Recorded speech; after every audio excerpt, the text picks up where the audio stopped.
Hello दोस्तों, कैसा आप सभी लोग। आई होप आप सभी लोग बहुत बहुत अच्छे होंगे। तो मेरे नाम है आकाश कुमार और स्वागत करता हूं मैं आप सभी के प्यारे चैनल केयर वेल फार्मा में। तो आज के इस वीडियो में हम लोग बात करेंगे अपने सब्जेक्ट हर्बल ड्रग टेक्नोलॉजी की यूनिट सेकंड के बारे में। अब ये जो हमारी यूनिट सेकंड है यहाँ पे आपको दिख रही होगी, इसके अंदर टोटल हमारे सामने दो चैप्टर आते हैं। पहला आता है हमारे सामने न्यूट्रास्यूटिकल, जो काफी ज्यादा इंपॉर्टेंट है, क्वेश्चन भी हमारे ज्यादा आते हैं। देन हमारे सामने सेकंड चैप्टर आता है herbal drug and how food interaction, और इसमें से एक क्वेश्चन तो हमारा पक्का आता ही आता है इंटरेक्शन एंड साइड इफेक्ट वाला। तो इन सब के बारे में यहाँ पे बात करेंगे। तो ये होने वाली हमारी एक वन शॉट वीडियो, मतलब इस एक ही वीडियो में पूरी की पूरी यूनिट सेकंड को हम लोग अच्छे से और डिटेल्स में यहाँ पे कवर करने वाले हैं। अब आपको पता है कि ये जो भी हम कुछ कवर कर रहे हैं, ये कर रहे हैं क्रैश कोर्स के अकॉर्डिंग। मतलब यहाँ पे क्या रहेगा कि पहले हम बात करेंगे इसके मोस्ट इंपोर्टेंट क्वेश्चंस के बारे में, देन उसके अकॉर्डिंग हम अपने सिलेबस को कवर करने वाले हैं। इसका फायदा क्या होगा कि एक तो आपका कंसेप्ट क्लियर हो जाएगा कि ये हमारा होता क्या है, आपका रियल लाइफ क्लियर हो गया, देन आपका यहाँ पे सिलेबस भी कवर हो जाएगा। और इसके अलावा जब इंपोर्टेंट क्वेश्चन वाइज देखेंगे तो आपके क्वेश्चन यानी कि एग्जाम की तैयारी भी हो जाएगी।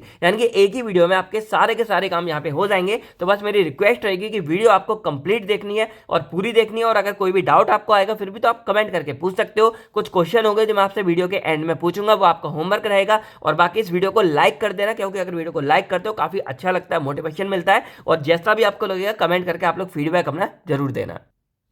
तो सबसे पहले हम बात करते हैं इस यूनिट के मोस्ट इंपोर्टेंट क्वेश्चंस के बारे में, यानी कि हमें क्या क्या पढ़ना है और क्या क्या एग्जाम में आता है। सबसे पहला जो हमारा चैप्टर है वो है न्यूट्रास्यूटिकल्स के बारे में। और न्यूट्रास्यूटिकल्स के अंदर से मेनली जो हमारा क्वेश्चन बन के आता है वो आता है define nutraceuticals, the right health benefits and the role of nutraceutical in disease like diabetes, CBS disease, cancer, irritable bowel syndrome and various GI diseases. यानी कि ये हमारे कुछ डिजीज है और इनमें हमारे जो न्यूट्रास्यूटिकल्स है वो अपना मेजर रोल प्ले कैसे करते हैं, क्या उसका रोल है, ये वाला क्वेश्चन हमारा आता है। नेक्स्ट हमारा क्वेश्चन बनता है डिस्कस हर्बल ड्रग इंटरेक्शन, यानी कि क्या इंटरेक्शन होता है। Then what are the possible side effect and interaction of ginkgo biloba, ginseng, garlic, pepper, ephedra and hypertension kava kava. तो ये हमारे कुछ ड्रग्स हैं। तो अगर ये जो ड्रग्स हैं इनका हमारी बॉडी में क्या नुकसान हो सकता है, क्या कुछ हो सकता है, ये सारी बातें करेंगे। और एंड में हमारा आता है write a short note on herb as health food, यानी कि कोई भी जो हमारा हर्ब है वो कैसे हमारे लिए हेल्थ फूड की तरह काम कर रहा है, जिसमें हमारे स्पायरुलिना के बारे में बात करेंगे, हनी हो गया, आंवला हो गया, गिंजर हो गया। इसके अलावा यहाँ बात करते हैं market growth, scope and type of nutraceuticals के बारे में। तो ये एग्जाम में कम आता है, लेकिन आपको न्यूट्रास्यूटिकल्स के बारे में पता होना चाहिए और उसके लिए हमारे जो है ये वाला पार्ट आता है। तो ये थे हमारे कुछ क्वेश्चन जिनके बारे में पूरी यूनिट में हम लोग बात करने वाले हैं। अब देखो अपने क्वेश्चनों को हम सॉल्व बाद में करेंगे, पहले ये बात करते हैं कि ये जो हमारा न्यूट्रास्यूटिकल्स है, ये जो वर्ड है या ये जो हमारे सब्सटेंस है या जो भी कंपाउंड पार्टिकल है, ये हमारे होते क्या हैं। तो अगर हम वन वर्ड में जाने कि न्यूट्रास्यूटिकल्स क्या है, तो हम बोल सकते हैं कि न्यूट्रास्यूटिकल्स हमारी एक्चुअल में मेडिसिन्स होती हैं, यानी कि दवाइयाँ होती हैं। लेकिन ये जो नॉर्मल दवाइयाँ हम लोग खाते हैं, आप लोग देखते हो जैसे एजिथ्रोमाइसिन हो गया, पैरासीटामोल हो गया, ये वैसी नहीं होती हैं, ये थोड़ी अलग हटके होती है। चलो मैं आपको समझाता हूँ। एग्जाम्पल मान लो कि कई बार आपने देखा होगा हम लोग बीमार हो जाते हैं या हमारी बॉडी कमजोर हो जाती है, तो मम्मी लोग क्या करते हैं ना, हमको हल्दी वाला दूध देती है। और हल्दी वाले दूध में क्या हो रहा है कि ये जो आपका मिल्क होता है, ये क्या करता है, ये एक फूड प्रोडक्ट की तरह काम करेगा, यानी कि जो हम नॉर्मली भी पीते रहते हैं। लेकिन उसमें जो हमने हल्दी डाली है ना, वो हल्दी क्या करती है, वो हमारी बॉडी में जाके as a anti inflammatory agent की तरह काम करती है। यानी कि अगर हमारी बॉडी में कहीं पे भी इन्फ्लामेशन हो रही है, यानी कि कोई 3-4 काम जैसे पेन हो रहा है, दर्द वगैरह हो रहा है, स्वेलिंग हो रही है, या जो आपको बताया, अगर उनमें से कोई भी काम है तो उसको ये रोकने में हमारी हेल्प करता है। यानी कि हमारी बॉडी में जाके हल्दी एज अ दवाई की तरह काम करता है। एग्जाम्पल और लेते हैं, मान लो किसी को भी सर्दी हो गई, कोल्ड हो गई, तो वहां पे क्या बोलते हैं कि आप लोग अदरक ले लो और आप लोग हनी ले लो और दोनों को ऐसे थोड़ा मिक्सचर करके चूरा बना लो और उसको चाट लो। तो यहाँ पे क्या होता है कि जो अदरक है वो हमारी क्या करती है, कोल्ड में रिलीफ लाती है, यानी कि जो गर्मी हमारी बॉडी में सॉरी सर्दी हो जाती है, कोल्ड लग जाती है, सर्दी लग जाती है, उससे हमको राहत देती है। और जो हनी है वो हमारी इम्यूनिटी को बढ़ाती है, जिससे हम लोग बढ़ सके, हम लोग मतलब मजबूत बन सके और ज्यादा बीमार ना हो। तो यहाँ पे हमने क्या देखा कि ये हैं तो वैसे हमारे कुछ फूड प्रोडक्ट, यानी कि जो हम नॉर्मल खाने पीने में यूज करते हैं, लेकिन जब हमने इसको यहाँ पे खाया तो ये हमारी बॉडी में जाके कुछ ना कुछ हेल्थ के बेनिफिट दे रहे हैं। तो इन्हीं को हम यहाँ पे न्यूट्रास्यूटिकल बोलते हैं। यानी कि न्यूट्रास्यूटिकल में हम सिंपल बोल सकते हैं कि यहाँ पे हम बात कर रहे होते हैं हमने खाने के बारे में, लेकिन जो फूड हमारा सिर्फ और सिर्फ पेट भरने के लिए नहीं होता, बल्कि हमारी बॉडी में जाके कुछ ना कुछ अपने हेल्थ के बेनिफिट देगा, यानी कि हमारी बॉडी में जाके एज अ मेडिसिन की तरह काम करेगा, वही हमारे कहलाते हैं न्यूट्रास्यूटिकल्स। तो अब अगर हम इसके वर्ड से जाने, यानी कि ये जो आपको न्यूट्रास्यूटिकल दिख रहा होगा, ये हमारा फर्दर दो वर्ड में डिवाइड हो जाता है। यानी कि एक वर्ड तो हमारा हो गया इसका न्यूट्रा और दूसरा हमारा हो गया स्यूटिकल।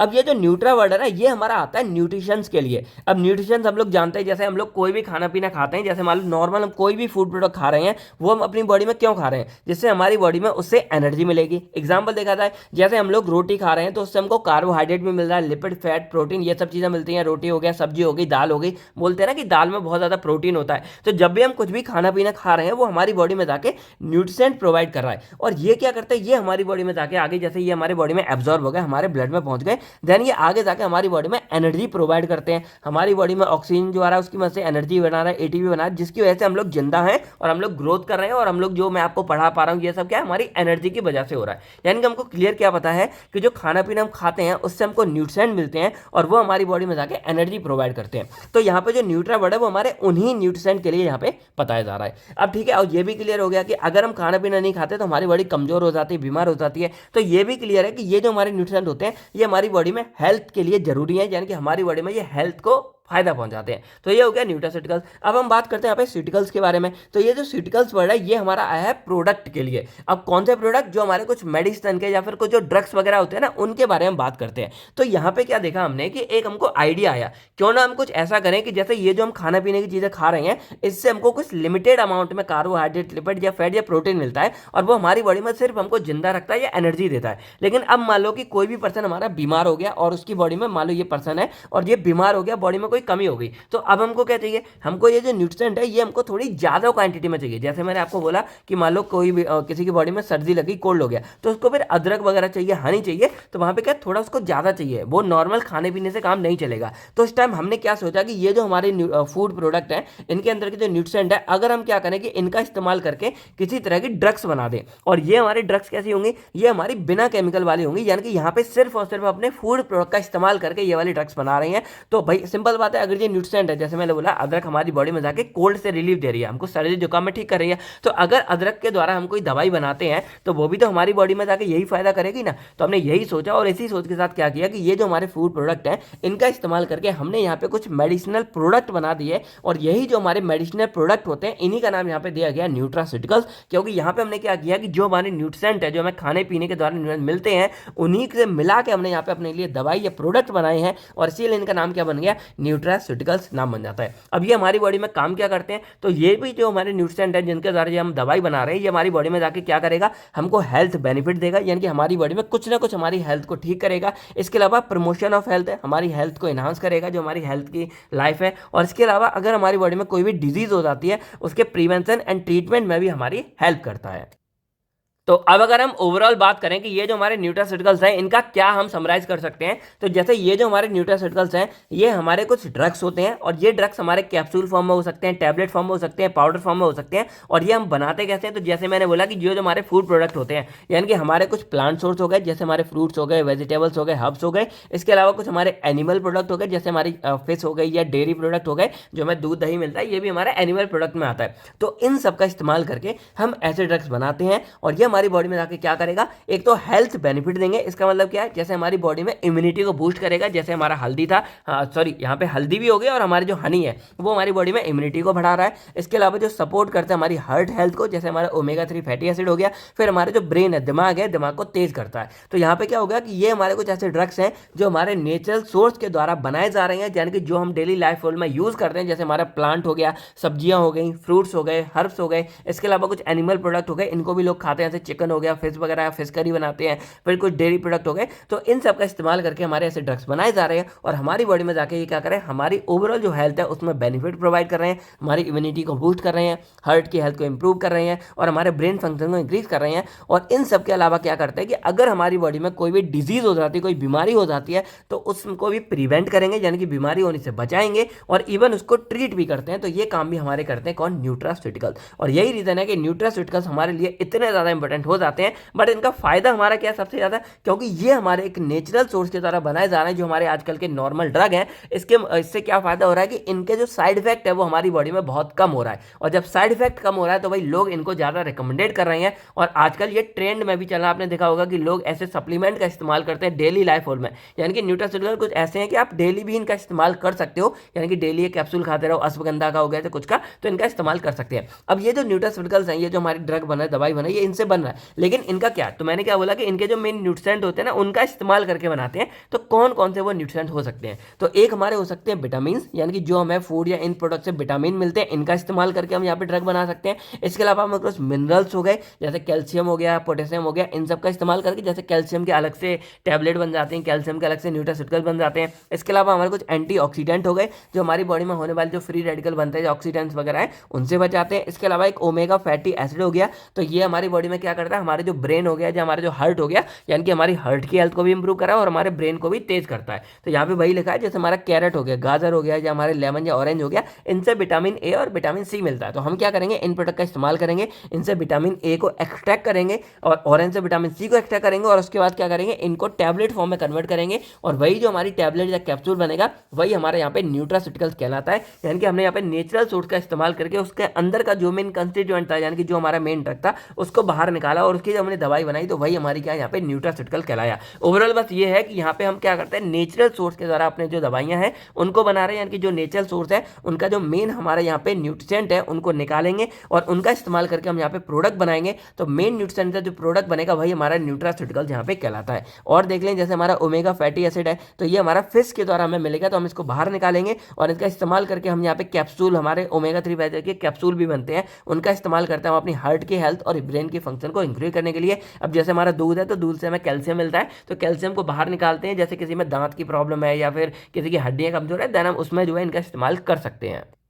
तो आई होप अब आपको जो है न्यूट्रास्यूटिकल्स के बारे में लगभग सारी बातें पता चल गई होगी, और मैं ये इतना डिटेल्स में इसलिए बता रहा हूँ क्योंकि अब आपको पता क्या करना है, एक बार अगर आपको न्यूट्रास्यूटिकल क्लियर हो गया तो बस जो आगे के जितने भी टॉपिक है ना सिर्फ याद करने वाले हैं, समझने वाला कुछ है ही नहीं। समझने वाला जो था वो मैंने आपको समझा दिया। ये कंसेप्ट आपका क्लियर होना चाहिए कि न्यूट्रास्यूटिकल है क्या, कहाँ से आता है, क्या फायदा करता है, कैसे बनता है, क्या उसके अंदर का पार्ट निकलता है, यानी कि ये सारा फंडा मैंने क्लियर कर दिया। अगर ये सब क्लियर हो गया हो तो वही वीडियो को लाइक कर देना और कमेंट करके मुझे बता देना। और अब तक अगर आपको क्लियर हो गया होगा कि न्यूट्रास्यूटिकल्स क्या होते हैं, तो इसको डिफाइन करो भाई, मुझे बताओ कि इसकी डेफिनेशन हम कैसे कमेंट करके लिख सकते हैं, तो इसकी डेफिनेशन कमेंट करके लिख देना। तो ये हो गया ओवरऑल न्यूट्रास्यूटिकल्स के बारे में। बाकी थोड़ा अगर इमेज में दिखा दूं तो जैसे ये आपको दिख रहे होंगे, ये सारे हमारे नेचुरल सोर्स हैं। जैसे ये हमारा ब्रोकली हो गया, कुछ हमारे प्लांट्स हो गए, ये हमारी फिश का पूरा पार्ट हो गया, ऑरेंज हो गया, नींबू हो गया, और ये सब। तो इन सब से क्या मिल रहा है कि इन सब के अंदर से हम क्या कर रहे हैं, न्यूट्रिएंट जो हमारे होते हैं उनको यहाँ पे एक्सट्रैक्ट कर रहे हैं, और इन न्यूट्रिएंट का इस्तेमाल करके हम यहाँ पे इस तरह की मेडिसिन बना रहे हैं। जैसे ये देख सकते हो, ये हमारे ओमेगा 3 फैटी एसिड के हैं, तो हमने फिश से क्या किया, ये यहाँ पे बना लिए। इसके अलावा कुछ हमारे कैप्सूल्स हैं, कुछ हमारी टैबलेट्स हैं। इसके अलावा कई बार कुछ डायरेक्टली प्रोडक्ट भी, काढ़ा वगैरह बना के देखा होगा आपने, काढ़ा बनाते हैं चाय का, ये सब इस्तेमाल करके, तो ये भी हमारे जो है न्यूट्रास्यूटिकल्स के अंदर ही आ जाते हैं। तो अब अगर सिंपल यहाँ बात करें अपने नोट्स के बारे में, तो न्यूट्रास्यूटिकल्स आर फूड और फूड प्रोडक्ट, यानी कि या तो ये हमारे ऐसे फूड है जैसे हमने डायरेक्टली जो है अदरक का या चाय का इस्तेमाल कर रहे हैं, या फिर उसके अंदर का पार्ट है। जैसे मैंने बोला कि हम विटामिन के लिए क्या कर सकते हैं, कैरेट से विटामिन ए निकाल लिया या ऑरेंज से विटामिन ए सी निकाल लिया, तो या तो हमारे ये फूड है, यानी कि कंप्लीट इस तरह का फूड है, या इसके अंदर का हमारा पार्ट है जो हमारी बॉडी में क्या करता है, हेल्थ बेनिफिट प्रोवाइड कर रहा है, यानी कि हमारी हेल्थ को इंक्रीज कर रहा है। इसके अलावा जो हमारी बॉडी में बीमारी होती है उनको प्रिवेंट भी करेगा और हमारी बॉडी में बीमारी को ट्रीट भी करेगा, तो वही हमारे न्यूट्रास्यूटिकल्स कहलाते हैं। अब इसकी डिस्कवरी की थी हमारे डॉक्टर स्टीफन डी फेलिस ने 1989 में, और इसीलिए उनको क्या है, जो मेडिसिन में इनोवेशन होता है ना, उसका चेयरमैन यहाँ पे बनाया गया था। अब यहाँ पे अगर बात करें न्यूट्रास्यूटिकल, जो मैंने आपको बताया था कि वही वर्ड है, न्यूट्रिशन हो गया, स्यूटिकल मेडिसिन या ड्रग हो गया। न्यूट्रिशन हमारा हेल्थ के लिए रिक्वायर होता है, और मेडिसिन जो ड्रग है वो हमारे फार्मास्यूटिकल डोजेस फॉर्म हो गया, जो इंजरी बीमारी में हेल्प करता है। तो हम क्या करते हैं, जो भी हमारे यहाँ पे फूड प्रोडक्ट होते हैं, उन फूड प्रोडक्ट से हम क्या करेंगे, न्यूट्रिएंट को यहाँ पे बाहर निकालेंगे, और उनका इस्तेमाल करके हम क्या करते हैं, इस तरह की मेडिसिन या दवाइयों को प्रिपेयर करते हैं, और जो बन के तैयार होते हैं वही हमारे न्यूट्रास्यूटिकल्स होते हैं। और इनका काम क्या होता है, ये हमारी हेल्थ में बेनिफिट करेंगे, प्रिवेंशन एंड ट्रीटमेंट करते हैं हमारे डिजीज को। एग्जाम्पल जैसे हमारा ओमेगा 3 फैटी एसिड है, तो ये हमारे हमारे क्या करेगा, इसका सिंपल काम क्या है, हमारी ब्रेन की हेल्थ को और हमारा जो हार्ट है इन दोनों की हेल्थ को ये क्या करेगा, इंप्रूव करता है। इसके अलावा प्रोबायोटिक्स होते हैं, ये हमारी बॉडी में जो नेचुरल तरीके से जो मतलब बैक्टीरिया वगैरह होते हैं, जो प्रेजेंस होते हैं, वो अगर खत्म हो जाते हैं तो उनको बढ़ावा देता है। फिर आपको बताया कि जो विटामिन है और मिनरल्स है ये तो हमारी बॉडी के लिए बहुत जरूरी है, ये तो भाई होने ही होने चाहिए। अब इस न्यूट्रास्यूटिकल्स के अगर एडवांटेजेस के बारे में बात करें तो ये क्या करता है, ये नेचुरल एंड सेफ होते हैं, सबसे बड़ा एडवांटेज है। इसके अलावा ये डिजीज को प्रिवेंट भी कर सकते हैं, यानी कि नेचुरल, इसमें क्या है कि साइड इफेक्ट नहीं है, तो आप रेगुलर बेसिस पे इसे इस्तेमाल कर सकते हो। और रेगुलर बेसिस पे अगर इस्तेमाल करोगे तो आपके हार्ट, ब्रेन ये सब हेल्दी रहेंगे।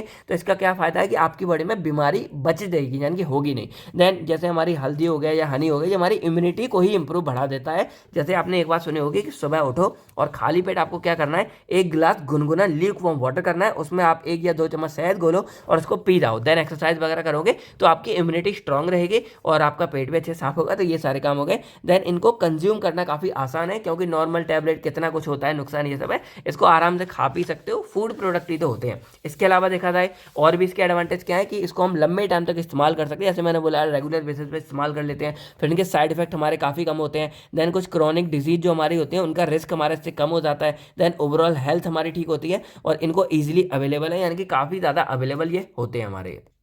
और बाकी अगर आप अभी तक इससे कनेक्ट नहीं कर पा रहे होगे तो जैसे आपने रिवाइटल का ऐड देखा था, तो रिवाइटल भी हमारे ये पार था। फिर लिव 52 सिरप आता है, उसको आप नॉर्मली पी लेते हो ना, वो आपकी लीवर को, हेल्थ को बढ़ाता है। तो ये सारी चीज़ें क्या है, ये हमारे होते हैं कुछ न्यूट्रास्यूटिकल्स, यानी कि नेचुरल सोर्स के द्वारा हम बनाते हैं। अब इसके डिसएडवांटेज क्या होते हैं कि बस ये नेचुरल सोर्स है और नॉर्मल है, तो ये हमारे स्लोली काम करते हैं, यानी कि work slowly. Then not useful in emergency. अब भाई इनको ऐसा नहीं कि आप इमरजेंसी में इस्तेमाल करोगे, ये सिर्फ और सिर्फ एक प्रिवेंटिव थ्योरी की तरह काम करते हैं, यानी कि आपकी बॉडी में जाएंगे और धीरे धीरे आपकी बॉडी को हेल्दी बनाएंगे। धीरे धीरे कुछ कुछ हेल्थ करते रहेंगे, ऐसा नहीं कि बहुत फास्ट है, महीने 2 महीने 6 महीने तक खाओगे तब बॉडी में एकदम मतलब बॉडी मेंटेन रखते हैं। फिर ये कॉज हार्मफुल इफेक्ट। अब कुछ कुछ चीज़ें हैं जो हमें हार्मफुल इफेक्ट कॉज करेंगे, लेकिन मोस्टली हमारे ये सेफ ही होते हैं। अब इनके सोर्सेज क्या है, तो वैसे तो मैंने आपको बता दिया कि मोस्टली हमारे इसमें नेचुरल सोर्सेज ही होते हैं। सॉरी दोस्तों, आवाज़ थोड़ी गड़बड़ है, मौसम अभी चेंज हो रहा है, एकदम बारिश वारिश ये सब हो जाता है। तो यहाँ पे क्या हो रहा है कि ये जो न्यूट्रास्यूटिकल्स हैं, एक तो हमें माइक्रोवेल फर्मेंटेशन से मिल जाता है, यानी कि जो माइक्रो फर्मेंट करके,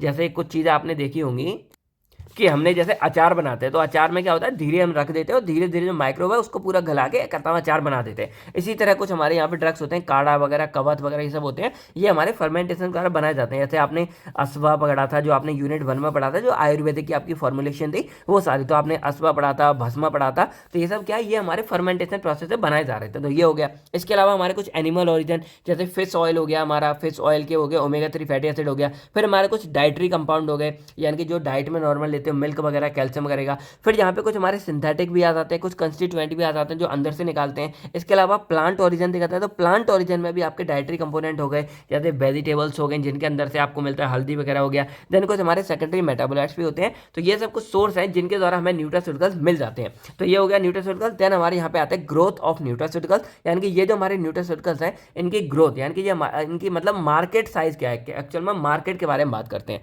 तो जब प्रोडक्शन और growth of nutraceuticals in market is about USD 450 से 500 बिलियन डॉलर। यानी कि देखो, हमको सुनने समझने में लगता है कि कौन इनको खाता है, आयुर्वेद एलोपैथी हमारा डायरेक्ट चलता है जो नॉर्मल मेडिसिन है, लेकिन ये जो हमारा मार्केट है न्यूट्रास्यूटिकल्स का, ये भी हमारे पूरे वर्ल्ड में लगभग 400 से 500 बिलियन डॉलर की कंपनी है। यानी कि आप समझ सकते हो कि कितना ज़्यादा हमारा मार्केट में अभी भी ये प्रचलित है और कितना ज़्यादा इस्तेमाल किया जाता है, यानी कि अप्रॉक्स 400 से 500 बिलियन डॉलर। अब देखो ये है ना, हमारे थोड़े इंडिया में एज कम्पेयर टू कम है, यानी कि टोटल जितना है, लेकिन हाँ ये हमारा 400 से 500 बिलियन डॉलर का है। और इसके अलावा ये कहा जा रहा है कि लगभग हमारा 7 से 10% तक की ग्रोथ हमारे यहाँ पे हो रही है। तो ये मान के चलो कि अप्रॉक्स लगभग 2030 तक जो है ये मार्केट 700 बिलियन डॉलर का हो जाएगा, जो अपने आप में ही बहुत ज़्यादा है। देन मोस्ट ऑफ द जो कंट्री है ना, वो न्यूट्रास्यूटिकल्स का इस्तेमाल करते हैं बीमारी में, यानी कि अपने यहाँ होता है कि हमें तुरंत आराम चाहिए, और इसलिए क्या करते हैं, जो एलोपैथी वाली दवाई है उनका इस्तेमाल करते हैं कि भाई कुछ भी बात हुई तुरंत पैरासीटामोल खा ली, या कुछ भी बात हुई तुरंत एंटीबायोटिक खा ली।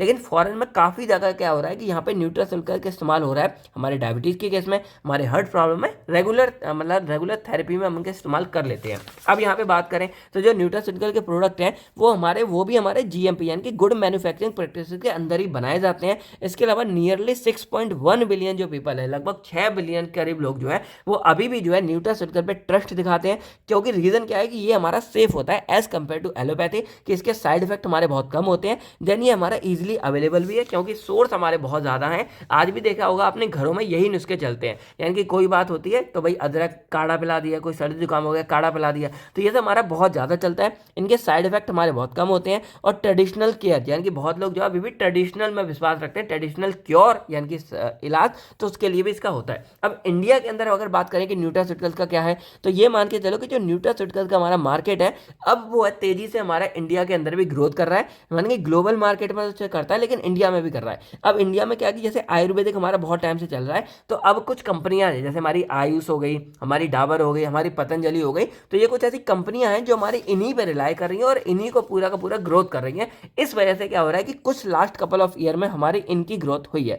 तो अब मान सकते हैं कि जो हमारी करंट न्यूट्रास्यूटिकल की मार्केट है वो इंडिया के अंदर में लगभग 18 से 22 बिलियन डॉलर की है। अब देखो वैसे तो बहुत ज्यादा हो गया 18 से 22 बिलियन डॉलर, लेकिन एज कंपेयर टू अगर ग्लोबली देखा जाए तो काफी कम है, क्योंकि ग्लोबली 400 से 500 बिलियन की है और इंडिया के अंदर सिर्फ मान के चलो कि 20 बिलियन डॉलर का ही चल रहा है, यानी कि इंडिया में अभी उतना ज्यादा ये प्रचलित नहीं है। लेकिन हाँ, इसका रेट इंडिया में एज कंपेयर टू ग्लोबल ज्यादा है, यानी कि 15 से 20% के रेट से ये बढ़ रहा है। और ये कहा जा सकता है कि आने वाले 2030 तक इंडिया के अंदर ही लगभग हमारी 50 बिलियन डॉलर की ये कंपनी बन जाएगी, यानी कि पूरा मार्केट बन जाएगा हमारा न्यूट्रास्यूटिकल्स का। तो काफी अच्छा ग्रोथ हो रहा है। अगर आप चाहो तो आप लोग भी जो है इस वाले मतलब उसमें अपना फ्यूचर बना सकते हो। तो अगर हम बात करें इसके स्कोप के बारे में कि किस किस फील्ड में हमारा हेल्प कर रहा है, तो देखो ओवरऑल क्या है, हमारी इम्यूनिटी को इंप्रूव कर रहा है, तो इम्यूनिटी वाले फील्ड में चला गया। देन क्रॉनिक डिजीज में हमारे काफ़ी हेल्पफुल है। फूड इंडस्ट्री में काफ़ी ज़्यादा इस्तेमाल किया जाता है। देन ये एक्सपोर्ट डिमांड ज़्यादा, जो मैंने बोला ना फॉरेन में काफ़ी है, तो अगर इंडिया में बनाते हो बाहर ज़्यादा बेच सकते हो। Then future of personalised nutrition, यानी कि आप न्यूट्रिशन भी एक बन सकते हो। देन कॉस्मेटिक वगैरह में भी इसका इस्तेमाल हो रहा है। तो अब हम बात करते हैं इसके नेक्स्ट टाइप्स ऑफ न्यूट्रास्यूटिकल्स के बारे में। अब देखो यहाँ पे क्या आ रहा है कि ये जो न्यूट्रास्यूटिकल्स है ना, ये हमारे किस किस फॉर्म में हमारे लिए अवेलेबल है, उसके फॉर्म पे हम इसको क्लासिफाई कर सकते हैं। तो बेसिकली हम इसको 3 पार्ट में डिवाइड कर सकते हैं। पहला आता है हमारा फंक्शनल फूड, सेकंड आता है हमारा फंक्शनल बेवरेज, एंड थर्ड हमारा आता है डाइटरी सप्लीमेंट। तो पहला जो हमारा आ रहा है फंक्शनल फूड, इसमें क्या है कि हम बात करते हैं अपने फूड के बारे में जो हमें हेल्थ बेनिफिट प्रोवाइड करते हैं बियॉन्ड न्यूट्रिशन। अब देखो न्यूट्रिशन तो हमें दे ही रहे हैं, यानी कि जो मैंने बोला कि हमारे बॉडी में कार्बोहाइड्रेट ये सब मिल रहा है, विटामिन मिनरल्स मिल रहे हैं, लेकिन इसके अलावा भी हमारी बॉडी में कुछ ना कुछ अपने हेल्थ के बेनिफिट दे रहे हैं, वो हमारे आ जाते हैं फंक्शनल फूड वाली कैटेगरी में। जैसे हमारे यहाँ पे सीरियल्स हो गए, बेकरी हो गया, यानी कि बेकरी वाले कुछ प्रोडक्ट हो गए, देन डेयरी प्रोडक्ट हो गए जैसे मिल्क वगैरह हो गया, दही वगैरह हो गया, देन हमारे फैट्स एंड ऑयल हो गए, और इसके अलावा हमारे कुछ स्नैक्स हो गए। तो ये हमारे आते हैं फंक्शनल फूड के अंदर में। देन नेक्स्ट हमारे आते हैं फंक्शनल बेवरेज। अब इसमें क्या है कि जैसे कुछ जो पीने वाली चीजें होती हैं, ड्रिंक्स होती हैं, जैसे कोल्ड ड्रिंक वगैरह ये होती है, तो उनका तो कोई फायदा नहीं है, लेकिन यहाँ पे कुछ हमारे ऐसी ड्रिंक्स होती हैं जो हमको हेल्थ बेनिफिट प्रोवाइड करती हैं, वो हमारे आते हैं फंक्शनल बेवरेज में। जैसे हमारे एनर्जी ड्रिंक हो गए। अब जैसे अभी कई कई बार मैं ही ट्राई करता हूँ, मैं क्या करता हूँ, जैसे नॉर्मली एक ग्लास पानी लेंगे, उसमें हम एक नींबू निचोड़ लेंगे, थोड़ा सा नमक डालेंगे जिससे हमारे इलेक्ट्रोलाइट पूरे हो जाए, और इसके बाद उसमें 2 चम्मच शहद डाल देंगे, तो एक हमारा नेचुरल एनर्जी ड्रिंक बन जाता है जो हमारी बॉडी में जाके एनर्जी करेगा। अब देखो हनी जो है, शहद है, वो हमें इम्यूनिटी प्रोवाइड करेगा, नींबू के अपने अलग फायदे हैं, और यहाँ नमक है वो हमारे बॉडी में इलेक्ट्रोलाइट करेगा। तो इस तरह क्या करेगा, हमारी एक एनर्जी ड्रिंक बन जाती है घर वाली, तो वो हमारे एक तरह से न्यूट्रास्यूटिकल्स हो गए। अब उसमें थोड़ा बहुत बना के कोई बेचने लग जाए तो वो हमारे मेडिसिन हो गया।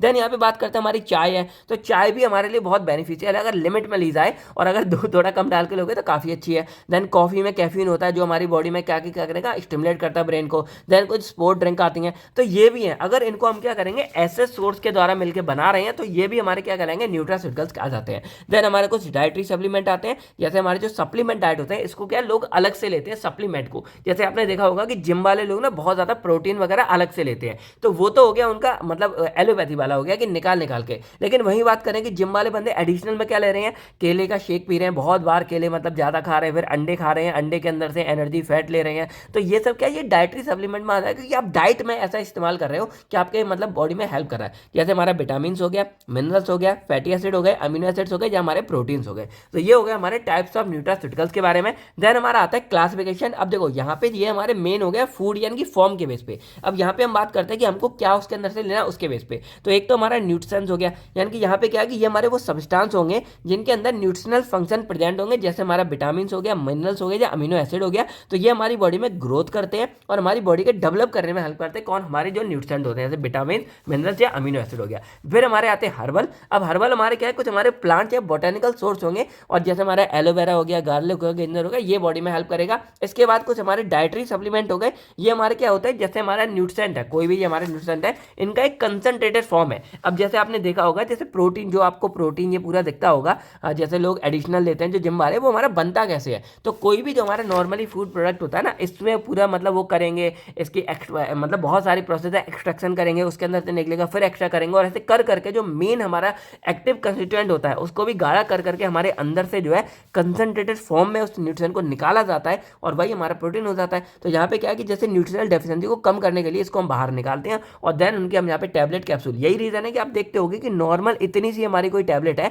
और उसमें 500 mg तक की ड्रग हो जाती है, और आप नॉर्मली पूरा एक मील खाना खाओगे ना, तब जाके उसको इतना आपको मिलेगा। ठीक है, तो ये हमारे इस तरह होते हैं। बाकी देखा जाए जैसे टैबलेट हो गया, कैप्सूल हो गया, या पाउडर वगैरह हो गया, तो ये है। अब एग्जांपल और देखा जाए, जैसे एक टैबलेट आती है ये वाली, और ये कैफीन मान लो आप अगर देखना है तो मान लो ये हमारी पूरी आ रही है, इसमें 500 mg या इतना है, और वहीं पे आप इतनी पूरी चाय पियोगे भर के, तब जाके आपको उतना कैफीन मिलेगा। तो ये पूरा हो जाता है। अब हम नेक्स्ट बात करते हैं। देखो ये तो हमारा हो गया पूरा न्यूट्रास्यूटिकल्स के बारे में। तो अब अगर देखा जाए तो हमने न्यूट्रास्यूटिकल्स का एक बेसिक पार्ट कवर कर लिया कि न्यूट्रास्यूटिकल्स हमारे क्या होते हैं, पूरा इंट्रो देख लिया, और इसके अलावा एक छोटा सा पार्ट यानी कि इसकी market, growth, scope and types भी हमने यहाँ पे कवर कर लिया है। तो अब हमारा एक बेसिक पार्ट कवर हो गया। अब हम बात करते हैं अपने न्यूट्रास्यूटिकल्स का जो मेन हमारा इंपॉर्टेंट क्वेश्चन है, जो एग्जाम में बहुत बार आता है, उसके बारे में। तो हमारा क्वेश्चन यहाँ पे क्या बनता है, define the role of nutraceuticals, यानी कि ये जो हमारे न्यूट्रास्यूटिकल्स हैं as a health benefit and in disease, यानी कि ये मान के चलो कि ये जो आपको न्यूट्रास्यूटिकल दिख रहे होंगे, इनका हमारी बॉडी में हमारी हेल्थ पर क्या इफेक्ट होता है। यानी कि यहाँ पे हम दो बातें करेंगे कि मान लो ये कोई हमारा पर्सन है, तो जब ये हम न्यूट्रास्यूटिकल लेंगे तो हमारे इस पर्सन की बॉडी में जाके उसकी हेल्थ में क्या इंपैक्ट डालेगा, और इसके अलावा सेकंड बात करेंगे कि मान लो कोई भी हमारा पर्सन है, उसमें कोई बीमारी या डिजीज है, तो इस डिजीज में हमारे जो न्यूट्रास्यूटिकल है वो क्या रोल प्ले करेगा। तो ये पूरा क्वेश्चन हमारा पूछा गया कि यहाँ पे न्यूट्रास्यूटिकल के रोल पूछे गए हैं, जो हमारे एक तो हेल्थ बेनिफिट में क्या हेल्प करेंगे, और इसके अलावा हमारी बीमारी में हेल्प करेंगे। तो अब यहाँ पे बात करें पूरे, तो पहले आपको बता कि न्यूट्रास्यूटिकल्स के बारे में यहाँ पे डेफिनेशन लिख के आना है। जब भी ये क्वेश्चन आएगा तो आपको डिफाइन करना पड़ेगा किसके बारे में, न्यूट्रास्यूटिकल्स के बारे में। बाकी देखो मैंने आप लोगों से भी पूछा है कि न्यूट्रास्यूटिकल को डिफाइन करो, तो अगर अभी तक आपने कमेंट में नहीं लिखा हो तो जाओ और कमेंट सेक्शन में न्यूट्रास्यूटिकल को डिफाइन करो। अब हम बात करते हैं, the nutraceutical play an important role in prevention and management of disease, यानी कि बीमारियों में क्या हो रहा है कि ये जो हमारे न्यूट्रास्यूटिकल्स हैं काफी मेजर रोल प्ले कर रहे हैं। अब ये हमारे नेचुरल होते हैं, यानी कि भाई कोई साइड इफेक्ट कम होगा, इसीलिए क्या होता है, फ्यूअर साइड इफेक्ट होते हैं। अब जैसे हमारे डिजीज होती है, मान लो डायबिटीज हो गया, फिर हमारा कार्डियोवास्कुलर डिजीज हो गया, हमारे हार्ट और ब्लड वेसल से कनेक्टेड, देन कैंसर हो गया, इवन हमारा इरिटेबल बाउल सिंड्रोम हो गया, या हमारा जीआई ट्रैक्ट हो गया, जो पेट वाली प्रॉब्लम है। तो इन सब प्रॉब्लम में कहीं ना कहीं हमारे जो न्यूट्रास्यूटिकल्स है वो काफी हेल्प करते हैं। लेकिन इंडिया के अंदर भाई इनको यूज ही नहीं करना है। उनको क्या है कि अगर पेट दर्द होगा तो भाई सीधे दवाई खा लेंगे पेट दर्द वाली, सर दर्द होगा सीधे पैरासीटामोल खा लेंगे। वो अगर आप ऐसा यूज करोगे ना तो आपकी बॉडी में एक तो रेजिस्टेंस क्रिएट नहीं होगा, इसके अलावा जो साइड इफेक्ट है वो आपकी बॉडी में कम होंगे, क्योंकि न्यूट्रास्यूटिकल्स के कम होते हैं और फॉरेन में इनका ज्यादा इस्तेमाल करते हैं। तो अब हमको क्या करना है, बस हमें एक एक डिजीज के बारे में बात करना है, यानी कि डायबिटीज क्या होता है, ये क्या होता है, और देन इसमें यूज होने वाले न्यूट्रास्यूटिकल्स के बारे में बात करना है, और आपका ये क्वेश्चन कंप्लीट हो जाएगा। यानी कि देखो जब भी आपका ये क्वेश्चन आएगा, ऐसा नहीं कि पूरा आएगा, आपके सामने मे भी कोई भी दो डिजीज आएंगे, यानी कि मान लो डायबिटीज या सीबीएस आ गया, कोई एक तो नहीं आएगा, क्योंकि अगर कोई एक आएगा तो फिर आपका 5 या 7 नंबर में आएगा, तो आपको ये इंट्रो लिख के आना पड़ेगा उस डिजीज के बारे में। वो यानी कि बेसिकली ये चांस है कि आपके दो डिजीज कोई भी एक साथ एग्जाम में आ सकती है। तो हम एक एक करके हर एक डिजीज के बारे में बात करते हैं, जो भी आएगा आप एग्जाम में लेके आ जाओगे। सबसे पहले हम बात करते हैं डायबिटीज के बारे में। तो पहले थोड़ा इंट्रो लिखना है कि डायबिटीज हमारी एक मेटाबॉलिक डिसऑर्डर होता है, जहां पे मेन प्रॉब्लम क्या होती है कि ये जो हमारा ब्लड ग्लूकोज है, यानी कि अगर मैं यहाँ दिखाऊं कि मान लो ये हमारी ह्यूमन बॉडी है, तो इस ह्यूमन बॉडी के अंदर क्या होता है कि ये हमारा पूरा ब्लड है जो हमारी बॉडी में बह रहा है, तो इस ब्लड के अंदर ये ग्लूकोज है, इसका लेवल हमारा बढ़ जाता है। यानी कि हमारी बॉडी में हर चीज ना एक बैलेंस में है, और अगर इस ग्लूकोज का लेवल हमारी बॉडी में बढ़ गया तो ये भी हमारे लिए नुकसान वाली बात हो जाती है। तो यही मेन प्रॉब्लम हमारी कहलाती है डायबिटीज मेलाइटस। यानी कि डायबिटीज मेलाइटस के केस में क्या हो रहा है कि हमारे जो ब्लड है इसके अंदर में ग्लूकोज का लेवल बढ़ जाता है। अब हमको ये जानना है कि आखिर ऐसा हो क्यों रहा है, और अगर ये पता चल गया तो हम इसका इलाज कर पाएंगे आसानी से। तो यहाँ पे क्या है कि जैसे जब भी हम कोई खाना पीना खाते हैं, हमारी बॉडी में क्या होता है, कोई भी रोटी, इवन आपने रोटी खाया या कुछ भी खाया, तो मान लो कार्बोहाइड्रेट आपकी बॉडी में गया। अब ये कार्बोहाइड्रेट बॉडी में जाके क्या करेगा, आपके ब्लड में पहुंचेगा इन दी फॉर्म ऑफ ग्लूकोज। यानी कि जो कार्बोहाइड्रेट्स वगैरह होते हैं वो ग्लूकोज की फॉर्म में आपके ब्लड में यहाँ पे घूम रहे होते हैं। अब क्या होता है कि ये जो ग्लूकोज का हमारी बॉडी में मेनली काम क्या होता है, एनर्जी का। ये मैंने आपको पहले ही बताया। तो ये एनर्जी हमें मिलेगी कैसे कि ये ग्लूकोज आएगा, और ये ग्लूकोज हमारे जो सेल्स होते हैं, यानी कि हमारी पूरी की पूरी जो बॉडी है वो सेल से मिलकर बनी होती है, सबसे इनिशियल पार्ट है।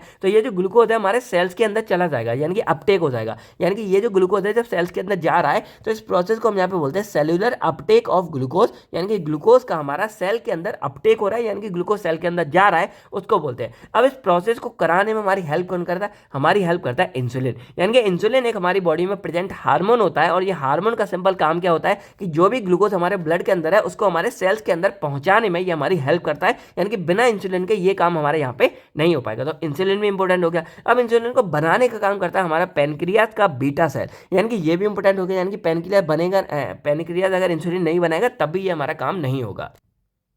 तो एक आपको सिंपल शॉर्ट में फंडा समझ आ गया कि आखिर हमें डायबिटीज मेलाइटिस होता क्या है और इतना बहुत है, क्योंकि ये कॉलोजी नहीं है। तो क्या क्लियर हो गया कि ग्लूकोज का लेवल बढ़ जाता है। क्यों बढ़ सकता है ग्लूकोज का लेवल? क्योंकि एक तो ये हो सकता है कि ये इंसुलिन अपना काम अच्छे से ना करे, क्योंकि इंसुलिन का काम क्या है, ग्लूकोज को यहाँ पे अपटेक करना है, यानी कि सेल के अंदर लेके जाना। तो अगर इंसुलिन अपना काम अच्छे से नहीं करेगा तो ये ग्लूकोज हमारा सेल के अंदर नहीं जाएगा, तो हमको दिक्कत हो सकती है। एक हो सकता है कि इंसुलिन बन ही नहीं रहा है, यानी कि जो पेनक्रियाज का बीटा सेल है वो इंसुलिन को बना ही नहीं रहा है, और अगर इंसुलिन नहीं होगा तो ये प्रोसेस हमारी नहीं हो पाएगी। और जब ग्लूकोज हमारा सेल के पास नहीं जाएगा तो ग्लूकोज हमारा ब्लड के अंदर ही रहेगा, और जब ब्लड के अंदर रहेगा तो ब्लड के अंदर क्या रहेगा, ग्लूकोज का लेवल हाई रहेगा, और उसी को हम यहाँ पे डायबिटीज मेलाइटिस बोल देते हैं। अब ये जो डायबिटीज मेलाइटिस ये दो टाइप की होती है, टाइप 1 टाइप 2। टाइप 1 में क्या होता है कि ये इंसुलिन हमारा काम नहीं कर रहा है और तब ग्लूकोज हमारा इसके अंदर नहीं जा पा रहा है, क्योंकि ये इंसुलिन की वजह से उसको हम इंसुलिन डिपेंडेंट बोल देते हैं। ये टाइप 1 हो गया। सेकंड क्या होता है कि इंसुलिन तो प्रेजेंट है, लेकिन यहाँ पे क्या है कि ये हमारे कुछ रिसेप्टर होते हैं, सेल के रिसेप्टर हो गए, तो ये रिसेप्टर में कोई कमी हो जाती है जिसकी वजह से क्या है कि ग्लूकोज मेरा अपटेक नहीं हो रहा है, यानी कि ये प्रोसेस मेरी नहीं हो रही है,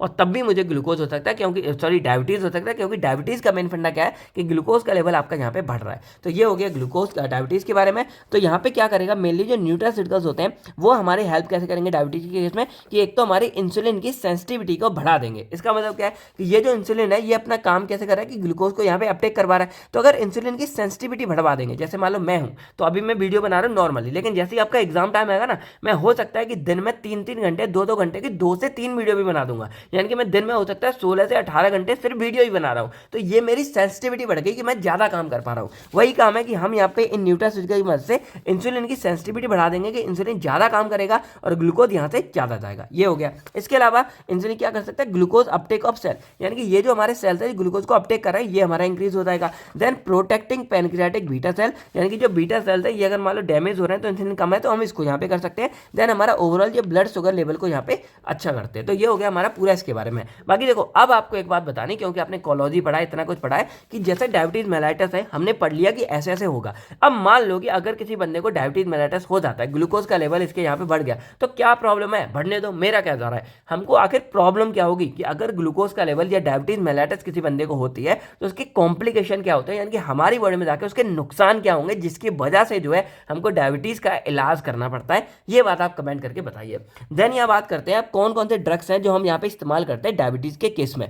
पहला हमारा आता है आइसोफ्लेवोनॉइड, फिर हमारे आते हैं ओमेगा 3 फैटी एसिड, फिर हमारे आते हैं डाइटरी फाइबर। तो ये हमारे वो ड्रग्स हैं जो हमारी डायबिटीज में हेल्प करेंगे। कैसे करेंगे देखते हैं। जो आइसोफ्लेवोनॉइड्स हैं ये हमारे प्लांट बेस्ड कंपाउंड होते हैं, जैसे हमारा फाइटोस्ट्रोजेंस हो गए। अब ये मेनली जो सोए प्रोडक्ट होते हैं, जैसे हमारा सोयाबीन हो गया या सोए के प्रोडक्ट टोफू या सोए मिल्क हो गया, इनके अंदर प्रेजेंट होता है, और ये हमारे ब्लड के शुगर लेवल को कंट्रोल करने में बहुत मेजर रोल प्ले करता है। तो हम क्या कर सकते हैं कि जो नॉर्मल मेटफॉर्मिन या ऐसे ड्रग्स आते हैं उनकी जगह हम इसका इस्तेमाल करेंगे, तब भी हमारे ये ब्लड शुगर लेवल को थोड़ा सा कंट्रोल करेगा। मैकेनिज्म देखा जाए तो ये हमारे इंसुलिन की सेंसिटिविटी, यानी कि ये काम क्या करता है, तो एक तो जो हमारा इंसुलिन था जो मैंने बताया था, इसकी सेंसिटिविटी को यहाँ पे इंक्रीज कर देता है। फिर जो हमारा पेनक्रियाटिक बीटा सेल है जो इंसुलिन को बना रहा था, इसके फंक्शन को इंक्रीज कर देगा, तो बीटा हमारा अच्छा बनेगा। Then help in glucose uptake by cells, यानी कि ये ऐसा बढ़ा देगा कि ग्लूकोज हमारा ज़्यादा, यानी कि जो सेल्स है वो ज़्यादा ग्लूकोज को अपटेक करेगा। देन ब्लड शुगर लेवल को ये यहाँ पे रिड्यूस कर देगा, और ओवरऑल क्या करेगा, हमारे पेनक्रियाज को भी यहाँ पे मैनेज करता है डैमेज होने से। तो इस तरह हमारा आइसोफ्लेवोनॉइड अपना मेजर रोल प्ले करता है। सेकंड हमारा आता है ओमेगा 3 फैटी एसिड। तो ये हमारा एक एसेंशियल फैटी एसिड होता है जो हमारे बॉडी में नॉर्मल फंक्शन करता है, लेकिन अब ये हमारे डायबिटीज में कैसे हेल्प करेगा, तो नॉर्मली तो ये हमारे जो हार्ट होता है और जो हमारे मेटाबॉलिक हेल्थ है उसमें इंपॉर्टेंस रोल प्ले करता है। जैसे हमारा फिश ऑयल के द्वारा ये मिलेगा, देन हमारा वैलनट्स हो गया या हमारा फ्लैक्स सीड हो गया, उनके अंदर से ये हमको यहाँ पे मिलता है। अब ये काम कैसे करता है, तो ये इंसुलिन के एक्शन को बढ़ा देगा, यानी कि एक तरह से उसकी सेंसिटिविटी यहाँ पे बढ़ा देगा। देन हमारी बॉडी में होने वाले इन्फ्लामेशन को ये कम कर देगा। फिर जो ब्लड का लिपिड लेवल है, यानी कि जो लिपिड यहाँ पे होता है उसको भी यहाँ पे कम कर देगा, और इसके अलावा जो ब्लड का सर्कुलेशन है उसको बढ़ा देगा, जिससे जो ग्लूकोज है वो स्टक नहीं रहेगा और हमारा क्लियरेंस यहाँ पे बढ़ जाएगा। तो इस तरह जो हमारा जो ओमेगा 3 फैटी एसिड है वो ना मेजर रोल प्ले करता है। मेन काम इसका डायबिटीज में क्या था कि ये हमारे जो इंसुलिन थे इसके काम को यहाँ पे इंक्रीज कर दे रहा था। देन इसमें हमारा थर्ड आता है डाइटरी फाइबर। अब देखो डाइटरी फाइबर का मतलब क्या होता है, ये नॉन डाइजेस्टेबल प्लांट कंपाउंड होता है जो हमारे डाइजेशन में हेल्प करता है और इसके अलावा हमारे ग्लूकोज कंट्रोल में भी हेल्प करता है, यानी कि डायबिटीज में भी हेल्प करता है। अब इसमें हमारे होल ग्रेन्स आते हैं। अब भाई ग्रेन्स क्या होता है ना, ये आप बताओ, क्योंकि मुझे पता है लेकिन बहुत बार होता है ना लोग ऐसी कुछ कॉमन सी चीजें भूल जाते हैं। तो आप यहाँ पे होल ग्रेन से क्या समझते हो कमेंट करके बताओ। देन हमारे आते हैं फ्रूट्स, देन हमारे आते हैं वेजिटेबल। अब ये काम कैसे करेगा, तो ये हमारे ग्लूकोज का जो एब्जॉर्प्शन था इंटेस्टाइन में। अब देखो ये भी काफी इंटरेस्टिंग है। अब जैसे हम लोग खाना खा रहे हैं, ठीक है, प्रॉब्लम कहाँ आती है, जब हमारा डायबिटीज स्पाइक हो जाता है। कैसे, हम लोगों ने खाना खाया, हमारे ग्लूकोज जो ब्लड है उसके अंदर ऑलरेडी ग्लूकोज है, हमने खाना पीना खाया तो हमारे पेट में गया, पेट में इंटेस्टाइन से हमारे ब्लड में एब्जॉर्ब हो रहा है। तो पहले से ग्लूकोज है और नया वाला ग्लूकोज भी एब्जॉर्ब अगर होगा तो हमारी बॉडी में क्या दिक्कत करेगी, ग्लूकोज का लेवल ज्यादा हो जाएगा। तो जो डाइटरी फाइबर होता है ये क्या करते हैं कि हमारे जो ग्लूकोज है उसका एब्जॉर्प्शन हमारी बॉडी में कम कर देंगे। तो क्या होगा कि जब एब्जॉर्ब यानी कि नया वाला ग्लूकोज कम आएगा तो जो पहले से प्रेजेंट ग्लूकोज है उसका यूज यहाँ पे अच्छे से हो जाएगा और इस वजह से हमारे ब्लड में ग्लूकोज का लेवल कम बढ़ेगा। तो ये ऐसे हेल्प करता है। इसके अलावा बाकी काम क्या है कि हमारे डाइजेशन को हेल्प करेगा, स्लो डाउन करेगा एब्जॉर्प्शन को, फिर कोलेस्ट्रॉल के लेवल को कम करेगा और हमारी जो फुलनेस है उसकी फीलिंग को क्या करेगा, बढ़ा देगा। यानी कि यहाँ पे क्या है कि हमको एकदम इसको खाने के बाद ऐसा लगेगा कि पेट भरा हुआ है। तो हम नया खाना, नई मीठी चीजें कम खाएंगे तो हमारे ग्लूकोज का लेवल ऑब्वियसली बात है कम रहेगा। तो इस तरह हमारा जो डायबिटीज का केस है ये प्रॉब्लम होती है और इस तरह ये जो हमारे ड्रग्स हैं ये अपना रोल प्ले यहाँ पे करते हैं। आई होप आपको ये कंसेप्ट क्लियर हो गया होगा कि डायबिटीज में आखिर न्यूट्रास्यूटिकल्स का क्या मेजर रोल होता है और बाकी जो इनका हेल्थ बेनिफिट था वो भी मैंने आपको बता दिया कि जैसे हमारे ये है न्यूट्रास्यूटिकल्स, ये तीन हमारे मेन क्या है, ये तीनों हमारे यहाँ पे न्यूट्रास्यूटिकल्स होते हैं और इनका मेजर रोल क्या होता है वो मैंने बता दिया कि एक तो ये सेंसिटिविटी ये सब करते हैं, इसके अलावा ग्लूकोज अपटेक जैसे ओमेगा फैटी एसिड है तो हमारे हार्ट एंड मेटाबॉलिक हेल्थ में भी हेल्प करता है, हमारे लिपिड लेवल को भी कम करा है, इन्फ्लेमेशन को भी कम करा है और जैसे डाइटरी फाइबर है तो हमारे कोलेस्ट्रॉल को कम करा है, डाइजेशन को बढ़ा रहा है। यानी कि सारी चीज़ें मैंने आपको यहाँ पे बता दी कि क्या क्या होता है, यानी कि आपका यहाँ पे हेल्थ बेनिफिट भी हो गया और आपका डिजीज में क्या रोल होता है ये भी यहाँ पे कवर हो गया। अब नेक्स्ट हमारे यहाँ पे आता है कार्डियोवास्कुलर डिजीज। अब देखो कार्डियोवास्कुलर डिजीज का मतलब क्या होता है, कार्डियो प्लस वास्कुलर।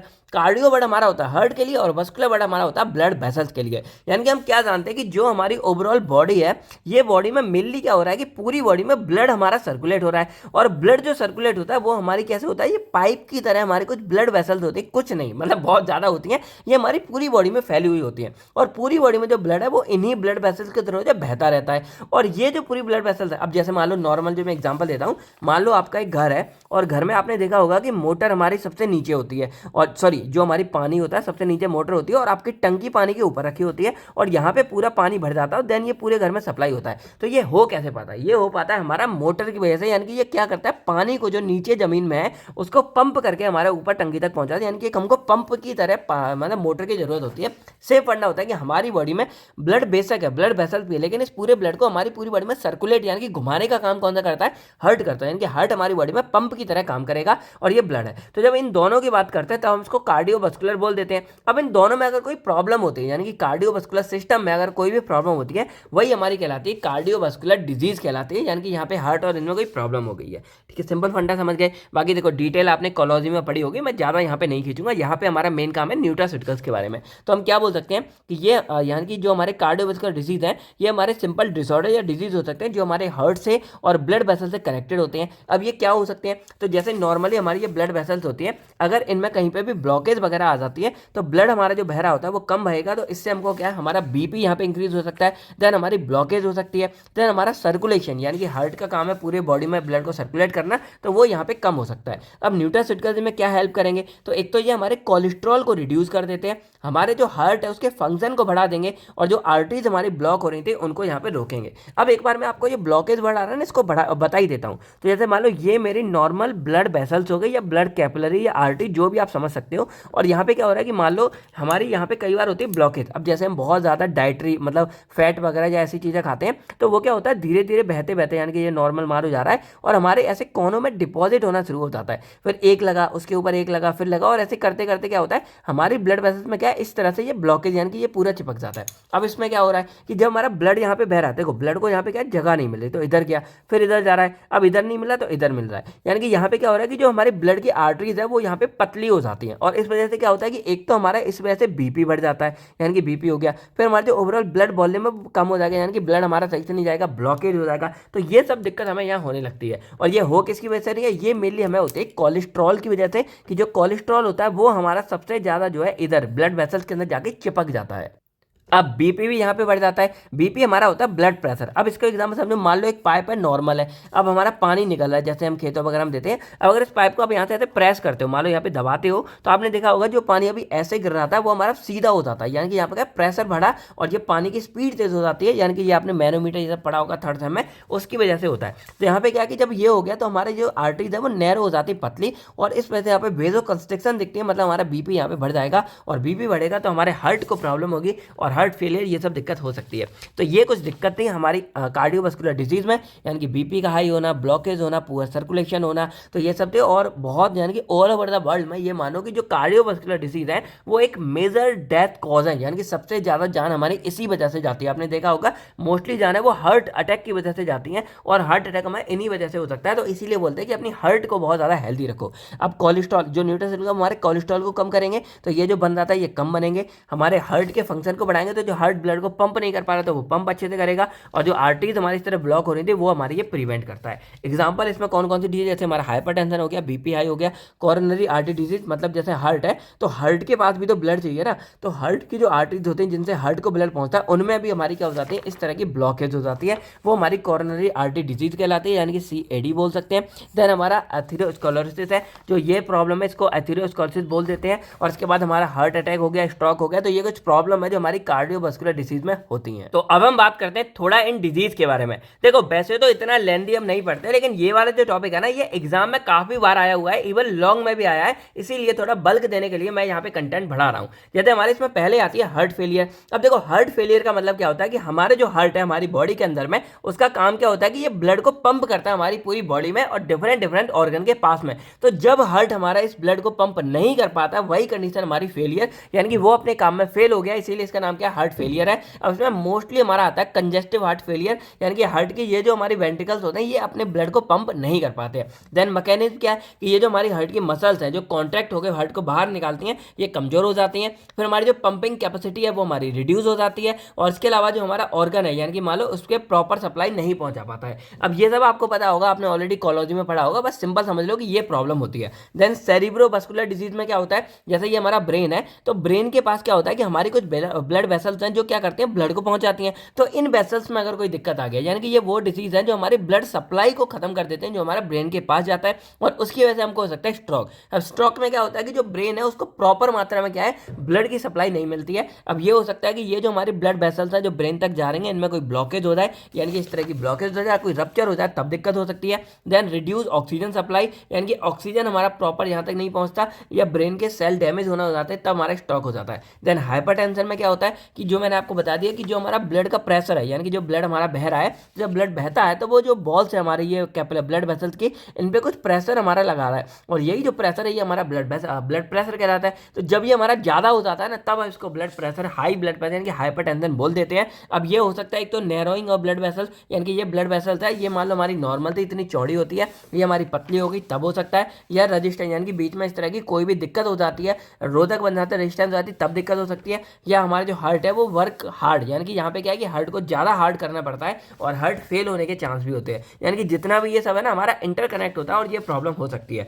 देन हमारे यहाँ पे आता है पेरिफेरल मस्कुलर डिजीज। अब इसमें क्या होता है कि जो हमारे ब्लड वेसल्स है जो हमारी हार्ट एंड ब्रेन के बाहर है, क्योंकि हार्ट तो हमारा पूरे में सप्लाई कर रहा है और ब्रेन वाला पार्ट हमारा पेरिफेरल में नहीं आता, तो जितना भी ये पूरा हमारा पार्ट है ये हमारा पूरा पेरिफेरल कहलाता है। और इसके अंदर कोई भी अगर हमारी जो ब्लड वेसल्स है इस तरह की उनमें कोई भी प्रॉब्लम होती है तो वो हमारी पेरिफेरल मस्कुलर डिजीज कहलाती है। और उनमें क्या हो सकता है हमारा फैट इस तरह डिपॉजिट हो सकता है, हमारे ब्लड वेसल्स का यहाँ पे पतला हो सकता है जो मैंने दिखाया था, इस तरह नैरो हो सकती है। इनके अलावा जो ब्लड फ्लो है वो हमारे लिम्स में यानी कि हाथ पैरों के पास में कम ब्लड फ्लो आता है, इसको हम यहाँ पे पेरिफेरल मस्कुलर डिजीज में कहेंगे। और इन सबसे हमको पेन होगा और नम्बनेस यानी कि सुन्न हो जाना, ये सब दिक्कत यहाँ पे हो सकती है।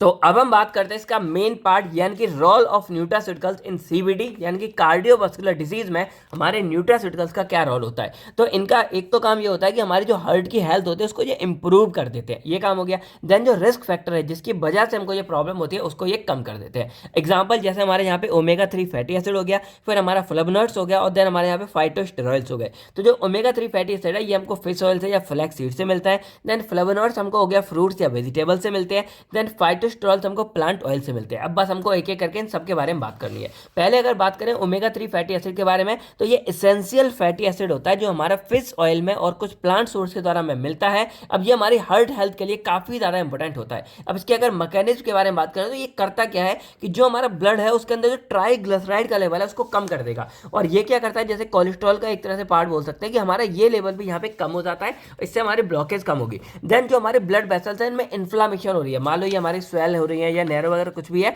तो इस इन्फ्लामेशन को यहाँ पे ये कम करेंगे। देन जो हमारा क्लॉट फॉर्मेशन है, यानी कि मान लो कहीं कहीं इस तरह से खून के थक्के बन जाते हैं जो इसमें ब्लॉकेज कर सकते हैं, तो वो क्लॉट फॉर्मेशन हमारे कम कर देंगे। देन जो हार्ट की रिदम है, यानी कि जो हमारा हार्ट यहाँ पे काम कर रहा था, बार बार धड़क रहा था, इस रिदम को यहाँ पे बढ़ा देंगे और ओवरऑल देखा जाए तो हमारे जो हार्ट का रिस्क था उसको यहाँ पे रिड्यूस कर देते हैं। देन हमारे यहाँ पे सेकंड ड्रग आता है फ्लेवोनॉइड्स। अब फ्लेवोनॉइड्स यहाँ पे क्या करेगा कि ये हमारा एक प्लांट कंपाउंड होता है जो हमको फ्रूट से, जैसे हमारे सिट्रस फ्रूट्स हो गए, ऑरेंज हो गया, लेमन हो गया, उनसे मिलता है। इसके अलावा कुछ हमारे वेजिटेबल्स है और कुछ हमारे बेवरेज जैसे हमारे ग्रीन टी वगैरह हो गया, उनसे देखने को मिलता है। अब ये होता क्या, तो एक स्ट्रॉन्ग एंटीऑक्सीडेंट प्रॉपर्टीज करता है, यानी कि हमारी बॉडी में कोई ऑक्सीडेशन वगैरह कुछ प्रोसेस है, फ्री रेडिकल वाला फंडा है, उसको बचाता है। अब ये हमारा एज ए एंटीऑक्सीडेंट की तरह काम करेगा जो हमारे ब्लड वेसल्स को प्रोटेक्ट करेगा। इसके अलावा जो एलडीएल कोलेस्ट्रॉल है उसके ऑक्सीडेशन को कम करेगा, तो एक तरह से लेवल कम हो जाएगा। देन जो ब्लड वेसल्स होते हैं उनकी ओवरऑल जो फंक्शन होते हैं उसको इंप्रूव करेगा। देन जो इन्फ्लामेशन है उसको कम करेगा और हमारा जो बीपी बढ़ रहा था उसको यहाँ पे कम करेगा। तो कुछ इस तरीके से हमारे जो फ्लेवोनॉइड्स है वो अपना रोल प्ले करते हैं हमारे सीबीडी डिसीज में।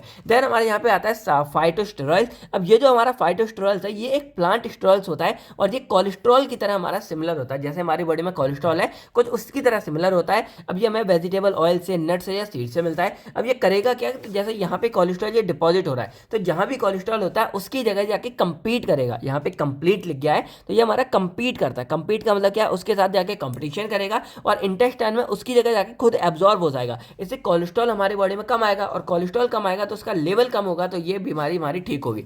देन यहाँ पे क्या करता है कि जो डाइटरी कोलेस्ट्रॉल है, जो हम खाने पीने के द्वारा कोलेस्ट्रॉल लिखा, उसकी एब्जॉर्प्शन को कम कर देगा। तो वही मैं सब बता रहा हूँ कि हमारी बॉडी में अगर कोलेस्ट्रॉल कम आएगा तो ये डिपोजिशन वगैरह हमारा कम होगा। इसके अलावा हमारा बाद में भी जो है कोलेस्ट्रॉल का लेवल कम करता है और जो हमारी आर्टरीज है जिनमें जो प्लेक फॉर्मेशन होता है ये भी हमारा कम करता है। तो इस तरह से जो है हमारा यहाँ पे फाइटोस्टेरॉल अपना रोल प्ले करता है। यानी कि हमने यहाँ पे 3 ड्रग के बारे में बात की कि कौन से 3 ड्रग है जो हमारे मेजर रोल प्ले करेंगे, ओमेगा 3 फैटी एसिड, फ्लेवोनॉइड्स और फाइटोस्टेरॉल। और ये 3 ड्रग हमारे न्यूट्रास्यूटिकल्स हैं, यानी कि इनके द्वारा जो दवाई बनी जाती है वो है। तो ये हमारे न्यूट्रास्यूटिकल्स है और ये इनका मेजर रोल होता है जो हमारी इस कार्डियोवास्कुलर डिजीज में हेल्प करता है। आई होप आपको ये वाला फंडा भी यहाँ पे क्लियर हो गया होगा।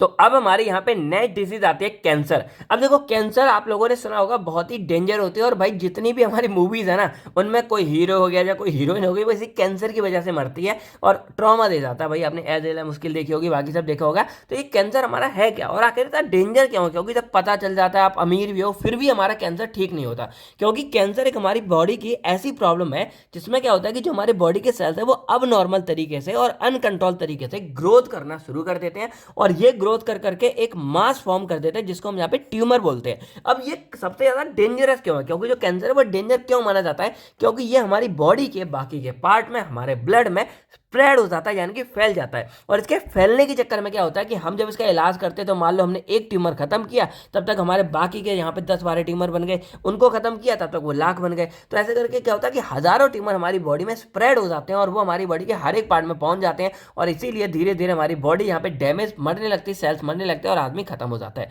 अब जैसे हमारा ब्रेस्ट कैंसर हो गया, लंग्स कैंसर हो गया, स्किन कैंसर हो गया, तो ये कुछ कैंसर के एग्जांपल हो गए। अब देखा जाए कैसे ये हमारा होता है, तो यहाँ पे क्या है कि जैसे मान लो कोई भी हमारा कैंसर का सेल है, इसका जो डीएनए वगैरह में क्या म्यूटेशन हो जाता है जिस भी रीजन से ये हमारा होता है, और उस म्यूटेशन के चक्कर में क्या होता है कि अब ये जो हमारा सेल बन गया कैंसर सेल हो जाता है और ये हमारा ऐसे अनकंट्रोल तरीके से ग्रोथ करना शुरू कर लेता है, यानी कि अनकंट्रोल सेल डिवीजन होता है। और एक अगर पर्टिकुलर जगह, मान लो ये हमारा एक एरिया है, तो पर्टिकुलर जगह पे इस तरह का लम्प सा हमारा बन जाता है, इसी को हम यहाँ पे ट्यूमर बोल देते हैं और ये लम्प हमारा हो गया या इसको हम यहाँ पे ट्यूमर बोल रहे हैं, यही कैंसर होता है। अब ये क्या करता है, धीरे धीरे हमारे बाकी के एरिया में स्प्रेड होना शुरू हो जाता है जो हमारे सेल होते हैं। अब इसका नुकसान और क्या होता है, तो जैसे क्या है कि ये हमारा ट्यूमर बन गया, तो अब जैसे नॉर्मल आपकी बॉडी और आप कुछ भी खाना पीना खाओगे तो वो खाना पीना ये ट्यूमर एक्सेप्ट कर लेगा और ये ट्यूमर हमारा ग्रोथ करता जाएगा और अपने आप को ऐसे रैपिडली ग्रोथ करेगा और आपके जो बाकी के बॉडी के सेल्स है वो यहाँ पे आराम से मरना शुरू हो जाते हैं क्योंकि उनको खाना पीना भी प्रॉपर नहीं मिलता है। तो इससे जो आपके नॉर्मल टिश्यू है वो यहाँ पे डैमेज होना शुरू हो जाते हैं और जो आपके कैंसर कैंसर वाले सेल्स है वो यहाँ पे डेवलप होना शुरू हो जाते हैं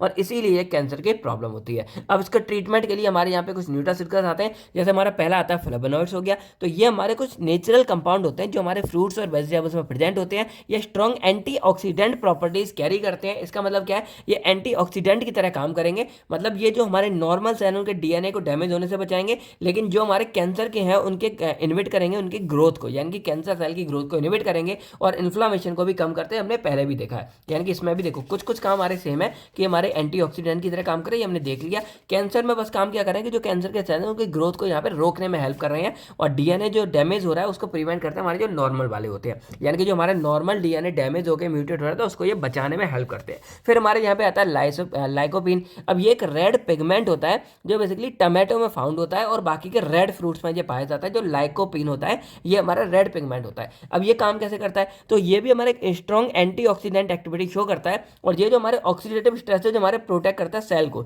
अब ये याद रखना कि यहाँ पे हम जो भी सेल को प्रोटेक्ट कर रहे हैं वो अपने नेचुरल वाले जो नॉर्मल टिश्यू थे उनको प्रोटेक्ट कर रहे हैं और जिनको भी हम मारने की बात कर रहे हैं वो हम यहाँ पे कैंसर सेल को मारने की बात करते हैं। देन यहाँ पे ये प्रोटेक्ट करेंगे सेल को ऑक्सीडेटिव स्ट्रेस से, देन प्रिवेंट करते हैं म्यूटेशन ऑफ सेल। अब जैसे हमारा कोई नॉर्मल सेल है वो म्यूटेट हो रहा है, यानी कि जैसे मैंने बोला ये म्यूटेट होकर यहाँ पे पूरा कन्वर्ट हो रहा है, तो इसके म्यूटेशन को प्रिवेंट करेंगे। देन जो हमारा प्रोस्टेट हो गया या बाकी के कैंसर हो गया उनमें काफी हेल्पफुल माना जाता है हमारे ये लाइकोपीन। तो ये हो गया हमारा लाइकोपीन, ये होगा हमारा फ्लेवोनॉइड। एंड तीसरा हमारे यहाँ पे आता है फाइटोस्टेरोजेन। अब ये हमारे एक प्लांट बेस्ड कंपाउंड होता है जो ईस्ट्रोजन हार्मोन की तरह एकदम सिमिलर होता है और ये मेनली हमारे जो सोए प्रोडक्ट होते हैं उनमें पाया जाता है। अब इनका काम क्या होता है कि जो हमारे ईस्ट्रोजन रिसेप्टर होते हैं उसके साथ आगे बाइंड करेगा, हार्मोन लेवल को रेगुलेट करेगा और हार्मोन के डिपेंडेंट जो हमारा कैंसर होता है उसको ये प्रिवेंट करता है, जो हमारा हार्मोन से रिलेटेड कैंसर होता है। इसके अलावा जो ट्यूमर हमारा ग्रोथ कर रहा होता है उसको भी रिड्यूस करेगा, जो मैंने दिखाया इस तरह से अगर कहीं ट्यूमर बनता है तो उसको भी रिड्यूस करेगा। तो ये था हमारा ओवरऑल पूरा कैंसर के बारे में और ये था उसके ट्रीटमेंट के लिए जो हमारे ड्रग्स यानी कि न्यूट्रास्यूटिकल्स हैं उनके बारे में। आई होप आपको ये वाला फंडा भी यहाँ पे क्लियर हो गया होगा। अब हमारे यहाँ पे नेक्स्ट डिसीज आती है इरिटेबल बोवल सिंड्रोम। अब देखो वोवल पार्ट क्या होता है, हमारी ह्यूमन बॉडी है तो ह्यूमन बॉडी का जो ये पेट वाला पूरा पार्ट है ये वोवल कहलाता है। वोवल मतलब क्या है कि पेट से लेके इंटेस्टाइन वाला मेनली पार्ट हमारा ये वोवल में आता है और इसका काम क्या होता है, हमारे खाने से एब्जॉर्प्शन करना और बचे हुए खाने को बॉडी से बाहर निकालना। ये मेन काम होता है हमारे इस वोवल वाले पार्ट का, यानी कि जो मेन एब्जॉर्प्शन वगैरह वो हमारे स्मॉल इंटेस्टाइन से हो जाते हैं न्यूट्रिएंट के, फिर जो पानी का एब्जॉर्प्शन है वो हमारा लार्ज इंटेस्टाइन से हो जाता है और जो बचा हुआ पार्ट है वो फीसेज के थ्रू यानी कि आपके जो वेस्ट मटेरियल है वो थ्रू यहाँ से बाहर निकल जाता है। तो ये होता है हमारा वोवल का। अब इसमें अगर कोई प्रॉब्लम होती है, यानी कि जैसे मान लो हमारे डाइजेशन में या जो वोवल का मूवमेंट है अगर इनमें कोई प्रॉब्लम होती है तो वही हमारे इरिटेबल वोवल सिंड्रोम कहलाता है। यानी कि बोल सकते हैं कि जो हमारा IBS है वो एक कॉमन सिंड्रोम होता है हमारा लार्ज इंटेस्टाइन का। यानी कि इसमें क्या हो रहा है कि ये जो हमारी इंटेस्टाइन है ये अपना काम अच्छे से नहीं कर रही है और इसकी वजह से हमारे कुछ यहाँ पे मतलब स्ट्रक्चर में कुछ डैमेज नहीं हो रहा, केवल ये काम अपना अच्छे से नहीं कर रही है। अब इसमें एग्जाम्पल देखा जाए मतलब 3 तरीके से ये प्रॉब्लम हो सकती है। एक होती है हमारी इरिटेबल बॉवल सिंड्रोम D। इसमें क्या हो रहा है, डायरिया D फॉर, यानी कि जो पेशेंट है उसको लूज मोशन हो गए, यानी कि उसका खाना कुछ भी खा रहा है और तुरंत बाहर निकल जा रहा है और दिन में 2 बार 3 बार 4 बार तक पतले पतले स्टूल हो सकते हैं, वो हमारे यहाँ पे होता है इरिटेबल बॉवल सिंड्रोम D, यानी कि डायरिया हो गया। देन आता है IBS-C यानी कि इरिटेबल बॉवल सिंड्रोम। इसी C फॉर होता है हमारा कॉन्स्टिपेशन, यानी कि ये वो कंडीशन है जब किसी भी पर्सन को यहाँ पे कॉन्स्टिपेशन हो गया है, यानी कि यहाँ पे वो 2 मतलब ये मान लो कि हफ्ते में आपको होगा और हफ्ते में आप 2 से 3 बार जा ही नहीं रहे हो, यानी कि 2 से 3 बार जा रहे हो। सिर्फ वैसे होता है कि डेली पेट साफ होता रहे, लेकिन आपको हफ्ता हफ्ता हो जा रहा है और हफ्ते में सिर्फ आप 1 या 2 बार जा रहे हो, 2 से 3 दिन में 1 बार जा रहे हो, तो वो कंडीशन कॉन्स्टिपेशन होती है। यानी कि पेट आपका खाली नहीं हो पाता और जब ये यहाँ रहेगा तो पूरा गैसेस वगैरह बनेंगी, पेट भरा भरा लगेगा, फ्लुएंटस लगेगा, तो ये पूरा कॉन्स्टिपेशन होता है। अब एक होता है हमारा IBS-M। अब इसमें क्या है कि पेशेंट को दोनों कंडीशन हो सकती है, यानी कि डायरिया भी हो सकता है और कॉन्स्टिपेशन भी हो सकता है, यानी कि साइमल्टेनियसली हो सकता है। मान लो एकदम डायरिया हो गया फिर एकदम रुक गया, कॉन्स्टिपेशन हो गया, तो ये प्रॉब्लम हमारी कहलाती है IBS-M। तो ये कुछ प्रॉब्लम है जो हमारी इससे कनेक्टेड होती है और ऐसे होती है। अब ये हमारी ट्रीट कैसे करेंगे, तो बात करें अपने अगर न्यूट्रास्यूटिकल्स के बारे में, पहले आता है हमारा पॉलीफिनॉल। अब ये हमारे एक नेचुरल सब्सटेंस होता है जो हमारे प्लांट्स में पाया जाता है, जैसे हमारा ग्रीन टी हो गया या एप्पल्स हो गया। अब इसका काम क्या होता है कि देखो जो हमारे इंटेस्टाइन है इनमें अगर कोई इन्फ्लामेशन होगी तो उसको ये कम करेगा। देन जो हमारे इंटेस्टाइन के सेल्स होते हैं उसको प्रोटेक्ट करेगा। देन जो हमारा गट का बैक्टीरिया, यानी कि यहाँ पे हमारे कुछ नेचुरल बैक्टीरिया होता है जो हेल्प करते हैं हमारे पूरे मूवमेंट वगैरह में, उसको यहाँ पे ये इंप्रूव करेगा। तो ये ये काम मेन करता है हमारा पॉलीफिनॉल, यानी कि जो नेचुरल वाला चीज है उसी को यहाँ पे ये ठीक करता है। सेकंड हमारा ड्रग आता है यहाँ पे अमीनो सैलिसिलिक एसिड। अब ये क्या करता है, it is a compound used to reduce inflammation in intestine, यानी कि हमारे इंटेस्टाइन में कोई इन्फ्लामेशन हो गया उसको रिड्यूस करेगा। जैसे हमारे यहाँ पे मेसेलामाइन हो गया, अब ये जैसे इंटेस्टाइन में स्वेलिंग होगी उसको कम करेगा, पेन या इरिटेशन है उसको डिक्रीज करेगा, या जो हमारा वोवल मूवमेंट है उसको इंप्रूव करेगा तो कॉन्स्टिपेशन में हेल्प मिलेगी। देन हमारा आता है कुरकुमिन। अब कुरकुमिन हमारा हल्दी का मेन एक्टिव पार्ट होता है, जैसे हमारा टर्मरिक हो गया। इसके बाद मैकेनिज्म देखा जाए तो ये इन्फ्लामेशन को कम करेगा, इंटेस्टाइन को प्रोटेक्ट करेगा, इसके अलावा डाइजेशन को इंप्रूव करेगा और जो हीलिंग प्रोसेस है उसको इंक्रीज करेगा। तो इस तरह हमारा कुरकुमिन जो है यहाँ पे अपना मेजर रोल प्ले करता है।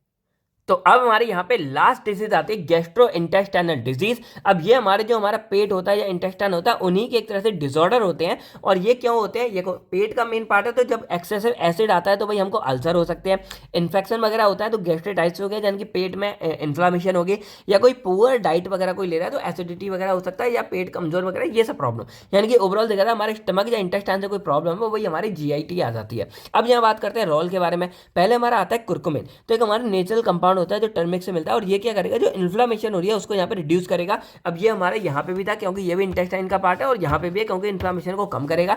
देन जो हमारी स्टमक की लाइनिंग होती है, यानी कि मान लो ये अगर हमारा पेट है पूरा का पूरा, तो इसकी जो मेन हमारी ये लाइनिंग पूरी आपको दिख रही होगी, ये बहुत इंपॉर्टेंट होती है। इसके बारे में आप सेकंड सेम में पढ़ चुके होंगे या आपने फिफ्थ सेम में एसिड प्रोडक्शन वगैरह पढ़ा होगा। तो इस लाइनिंग को यहाँ पे प्रोटेक्ट करेगा। देन अगर कहीं पे अल्सर वगैरह हो गया तो उसकी हीलिंग में भी हमारी हेल्प करता है कुरकुमिन। देन सेकंड हमारा आता है सैपोनिन। अब ये हमारा एक प्लांट कंपाउंड होता है और ये क्या करता है कि जो हमारी स्टमक की प्रोटेक्टिव लेयर होती है उसको फॉर्म करने में हेल्प करेगा।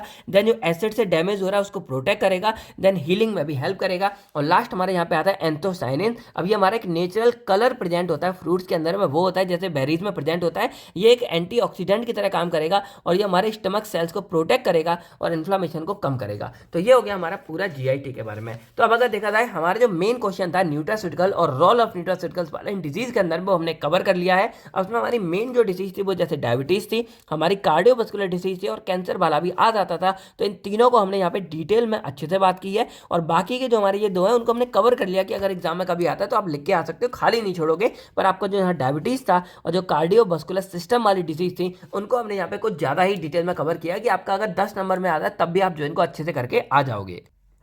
तो अब अगर देखा जाए तो न्यूट्रास्यूटिकल्स का ऑलमोस्ट पार्ट हमारा कवर हो चुका है, यानी कि ये हमने देख लिया और सिलेबस में देखा जाए तो लगभग ये हो गया। अब एक छोटा सा पार्ट आता है न्यूट्रास्यूटिकल का, study as a herb as a health food, यानी कि कोई भी जो हर्ब है वो हमारा हेल्थ फूड की तरह कैसे काम करेगा इसको हम यहाँ समझते हैं। तो देखो यहाँ पे अगर सिंपल बात करें herb as a health food के बारे में, तो जैसे मान लो कोई भी हमारा प्लांट हो गया, मान लो ये हमारा प्लांट हो गया जैसे हम देख रहे थे। अब इसका कोई भी हमारा पार्ट है, जैसे यही देख लेते हैं, मान लो ये कोई प्लांट का पार्ट है, प्लांट हो गया, ये कुछ भी पेड़ पौधे वगैरह हो गए, अगर ये हमारी बॉडी में जा रहे हैं और कुछ भी हमारी बॉडी में क्या कर रहे हैं, हेल्थ में हेल्प कर रहे हैं, तो वही हमारे यहाँ पे हेल्दी फूड कहलाते हैं। यानी कि सिंपल क्या है कि हर्ब्स आर प्लांट और plant part that are use of food as well as medicine. यानी कि जो हर्ब्स है वो हमारे ऐसे हैं, वो हमारे फूड की तरह भी काम कर रहे हैं और हमारी बॉडी में जाके मेडिसिन की तरह भी काम कर रहे हैं, वही हमारा कहलाता है herb as a health food.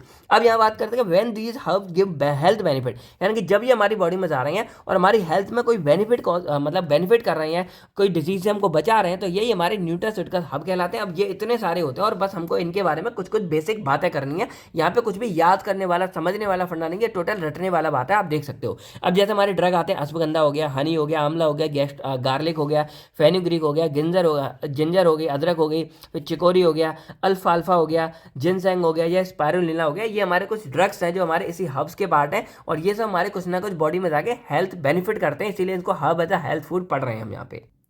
तो अब अगर देखा जाए बस हमको क्या करना है, एक एक करके हर ड्रग के बारे में कुछ बेसिक बातें करनी है। पहले अगर बात करें अश्वगंधा के बारे में, तो इसका बायोलॉजिकल सोर्स हमारा होता है बिथेनिया सोमनीफेरा, फैमिली हमारी होती है सोलेनेसिया, और केमिकल कंस्टिट्यूएंट के बारे में बात करें तो ये हमारा बिजनोलाइड एंड एल्कलॉइड्स होता है। अब देखो ये सब आपने ऑलरेडी फार्माकोग्नोसी में पढ़ा था और मैंने उसी टाइम जब इसका इंट्रो हमने पढ़ा था हर्बल का तभी बोला था कि ये हमारा कुछ कुछ जो है कोग्नोसी से रिलेटेड है, यानी कि वहाँ भी हम क्रूड ड्रग नेचुरल सोर्स के बारे में बात करते हैं, यहाँ भी हम सेम बात करते हैं। फिर बस वहाँ पे क्या है, नेचुरल सोर्स में सारा कुछ आता है, यहाँ नेचुरल सोर्स में हर्बल है, यानी कि मेनली हमारी हर्ब्स यानी कि ग्रीन वेजिटेबल्स वगैरह के बारे में बात करते हैं, पेड़ पौधे के बारे में ही बात करते हैं, ये मोस्टली हमारा हर्बल होता है। अब मेडिसिनल इफेक्ट देखा जाए जो हमारा अश्वगंधा, क्योंकि ये मेन है, तो अगर ये बॉडी में हम लेते हैं तो ये हमारी बॉडी को स्ट्रेंथ यानी कि इंप्रूव करेगा, हमारी ताकत को, हमारे ब्रेन फंक्शन को इंक्रीज करेगा, फर्टिलिटी को इंप्रूव करेगा और जो एंटी इन्फ्लामेटरी की तरह काम करेगा, यानी कि हमारे इन्फ्लामेशन को कम करेगा। देन हमारा आता है शहद हनी। अब ये हमारा एक स्वीट लिक्विड होता है, यानी कि एक मीठा पदार्थ होता है, लिक्विड फॉर्म में होता है, जो हमारा हनी बीज यानी कि जो हमारी मधुमक्खियां होती हैं उनके द्वारा मिलता है फ्रॉम नेक्टर ऑफ फ्लावर, जो फ्लावर का रस पीते हैं देन ये बनाती है। फैमिली हमारी आती है एपिडिया, और केमिकल देखा जाए तो इसमें शुगर यानी कि ग्लूकोज फ्रक्टोज होता है, देन कुछ एंजाइम होते हैं, देन विटामिन एंड मिनरल्स होते हैं। अब ये क्या करता है, तो एक तो ये इंस्टेंट एनर्जी प्रोवाइड करेगा, फिर ये एंटी बैक्टीरियल एक्शन प्रोवाइड करेगा। इसके अलावा ये हमारे जो घाव होते हैं उनको भरने में हेल्प करता है वन, और इसके अलावा जो कफ है, खांसी वगैरह है, थोड़ा टेंशन है, उसमें भी हेल्प करता है। और इनसे के अलावा अगर ओवरऑल हम बोलते हैं तो जो हमारा ये शहद है ये हमारी इम्यूनिटी को भी यहाँ पे स्ट्रांग बनाता है। नेक्स्ट हम बात करते हैं आंवला के बारे में। ये हमारा एक ड्राइड फ्रूट यानी कि सूखा फल होता है हमारा एम्लिका ऑफिनेसिया का। फैमिली हमारी होती है यूफेरेवेसिया। अब केमिकल कंटेंट देखा जाए तो इसमें विटामिन सी पाया जाता है, और ये टेनिन्स और पॉलीफिनॉल भी पाया जाता है। हमने इसके बारे में भी अभी बात की थी कि ये हमारा कैंसर में भी हेल्प कर रहा था। अब मेडिसिनल इफेक्ट देखा जाए तो ये हमारे स्ट्रॉन्ग एंटीऑक्सीडेंट की तरह काम करेगा, यानी कि oxidant free radical damage cells इन सबको बचाएगा। देन हमारे जो हेयर होते हैं, जो स्किन होती है, उनके लिए काफी हेल्पफुल होता है। देन हमारे जो लीवर का फंक्शन है उसको इंप्रूव करेगा, और हमारी आंखों के लिए भी काफी ज्यादा बेनिफिशियल बताया गया। देन हमारा आता है यहाँ पे स्पायरुलिना। ये हमारा ब्लू ग्रीन एल्गी होते हैं, यानी कि हरी हरी कुछ एल्गी होती है, इसको स्पायरुलिना बोला जाता है।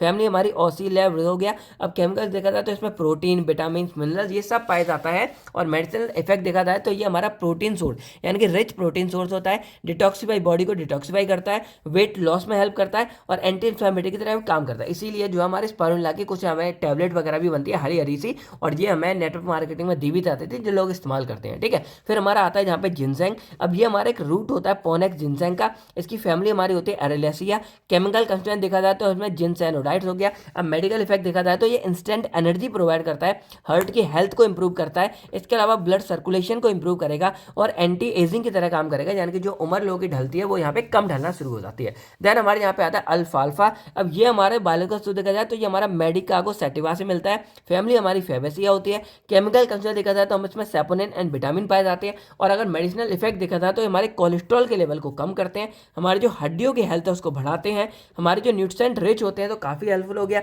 देन मेटाबॉलिज्म को इंप्रूव करेंगे, और एंटी इन्फ्लामेटरी की तरह काम करेगा, यानी कि इन्फ्लामेशन को यहाँ पे कम करते हैं। देन यहाँ नेक्स्ट बात करते हैं चिकोरी के बारे में। अब चिकोरी हमें रूट से मिलता है चिकोरियम इंटाइपस। इसकी फैमिली हमारी होती है एस्टेरेसिया। केमिकल कंटेंट देखा जाए तो इसमें इंसुलिन एंड बिटर ग्लाइकोसाइड्स पाए जाते हैं। और मेडिसिनल इफेक्ट देखा जाए तो हमारा प्रीबायोटिक की तरह काम करता है, हमारे कॉन्स्टिपेशन से राहत दिलाएगा, इवन ब्लड शुगर रिड्यूस करेगा, और इसके अलावा एंटी इन्फ्लामेटरी की तरह रोल प्ले करता है। देन यहाँ बात करते हैं जिंजर के बारे में। ये काफी बार आती है, तो इसकी जो हमारे बायोलॉजिकल सोर्स है वो होता है राइजोम्स और जिंजीवर ऑफिनेसिया। इसके अलावा फैमिली देखा जाए तो जिंजीवेरेसिया। फिर केमिकल कंस्टिट्यूएंट देखा जाए तो जैसे जिंजरॉल हो गया या एसेंशियल ऑयल हो गए। फिर इसके इफेक्ट अगर देखा जाए तो हमें नोजिया से रिड्यूस करेगा, हमारा जो कोल्ड एंड कफ होता है उसमें काफी राहत देता है, इसके अलावा इम्यूनिटी को भी ये इंप्रूव करेगा। देन बात करते हैं फेनुग्रीक के बारे में। तो इसका बायोलॉजिकल सोर्स हमारा होता है ट्रिगोनेला ग्रेस्टम। फैमिली हमारी होती है फेबेसिया, और केमिकल कंस्टिट्यूएंट देखा जाए तो हमारे सेपोनिन एंड एल्कोलॉइड्स होते हैं। अब मेडिसिनल इफेक्ट देखा जाए तो ये हमारी एपेटाइट को इंक्रीज करेगा, हमारे हार्मोनल बैलेंस को इंप्रूव करेगा, और एंटी इन्फ्लामेटरी की तरह काम करेगा, यानी कि इन्फ्लामेशन को कम करेगा। तो ये हो गए हमारे सारे के सारे ड्रग, यानी कि देख सकते हैं कि ये हमारे वो हब्स हो गए, यानी कि देसी हमारे इस तरह के हब्स हो गए जिनका इस्तेमाल हम यहाँ पे हेल्थ फूड की तरह करेंगे।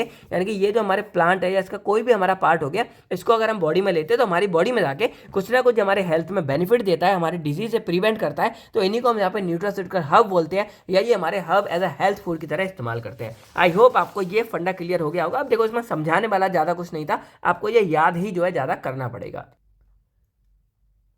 तो अब अगर देखा जाए तो हमारा ऑलमोस्ट जो है सारा का सारा पार्ट यहाँ पे कवर हो चुका है, यानी कि हमने न्यूट्रास्यूटिकल देख लिया, ये देख लिया। अब हमारा लास्ट आखिरी क्वेश्चन बचता है, discuss herbal drug interaction, then what are the possible side effect and interaction of ginkgo biloba. ये सारे ड्रग हो गए, यानी कि सिंपल हमें यहाँ बात करनी है कि इंट्रैक्शन या हर्बल फूड इंट्रैक्शन ये सारा का सारा फंडा हमारा होता ही क्या है। तो चलो नॉर्मल देखते हैं। अब मान लो कि मैंने क्या किया, मैंने इन हर्ब्स का यूज करके यहाँ पे अपने लिए क्या बना दिया, न्यूट्रास्यूटिकल, और मैंने ये टैबलेट तैयार की, यानी कि न्यूट्रास्यूटिकल के अंदर हमारी ये टैबलेट पूरी पूरी आती है। ठीक है, अब मैं करता हूं कि मान लो मैंने ये टैबलेट खाई, अब हमको क्या पता है कि ये जो हर्बल ड्रग है ये हमारे इस तरह के हब से बनी हुई है, और इनका भी कुछ ना कुछ यूज होता है। अब मैं क्या करता हूं कि मान लो साथ में मैं क्या करता हूं, खाना, क्योंकि भाई खाना पीना तो खाएंगे।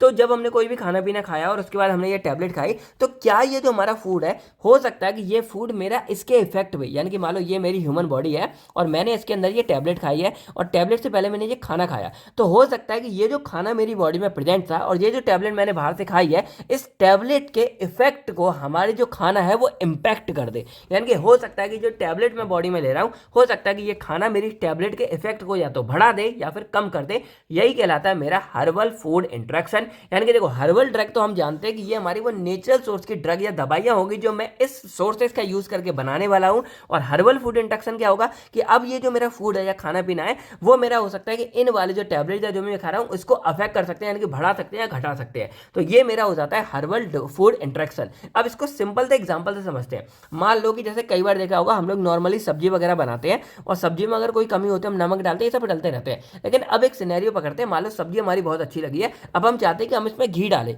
और घी डाल के ना एक अलग ही टेस्ट आता है कि हम पूरे टेस्ट को बढ़ाना चाहते हैं। ठीक है, अब हम लोग को क्या थोड़ा चटपटा पसंद है, मान लो मिर्ची वाला थोड़ा तीखा पसंद है। ठीक है, हम ये चाहते हैं। अब हमने क्या किया कि इसका टेस्ट बढ़ाने के लिए हमने इसमें 2 चम्मच घी डाल दिए और इससे हमारे पूरी सब्जी का टेस्ट बढ़ गया। लेकिन एक नुकसान क्या होगा कि हमारा टेस्ट तो बढ़ गया, लेकिन यहाँ पे क्या होगा कि जो मिर्ची थी मेरी वो न्यूट्रलाइज हो जाएगी। यानी कि घी ने अपना एक्शन तो दिया कि घी ने भाई इस पूरे का टेस्ट तो बढ़ा दिया, लेकिन घी ने एक काम और क्या किया कि घी ने जो पूरी सब्जी थी उसकी जो मिर्ची थी उसको यहाँ पे न्यूट्रलाइज कर दिया। क्योंकि घी थोड़ा हमारा नॉर्मल नेचर का है तो वो क्या करता है, इस पूरे मिर्ची को न्यूट्रलाइज कर देगा। तो इसको बोल सकते हैं कि ये होता है हमारा इंटरेक्शन, कि हमने जब घी अपनी सब्जी में डाला तो उसने क्या किया कि उसने सब्जी के साथ इंटरेक्ट करके हमारी मिर्ची को न्यूट्रलाइज कर दिया, यानी कि एक एक्सटर्नल इफेक्ट दिया। वही बात करते हैं यहाँ पे कि मान लो हम लोग दवाई खा रहे हैं, टैबलेट खा रहे हैं, कोई हर्बल ड्रग ले रहे हैं, लेकिन ये चांस है, पॉसिबल चांस है कि हम अगर साथ में कोई भी फूड या खाना लेते हैं तो वो फूड हमारी टैबलेट का जो इफेक्ट हमारी बॉडी में होने वाला था उसके इफेक्ट को इंपैक्ट कर सकता है, यानी कि या तो कम कर सकता है या फिर ज्यादा कर सकता है।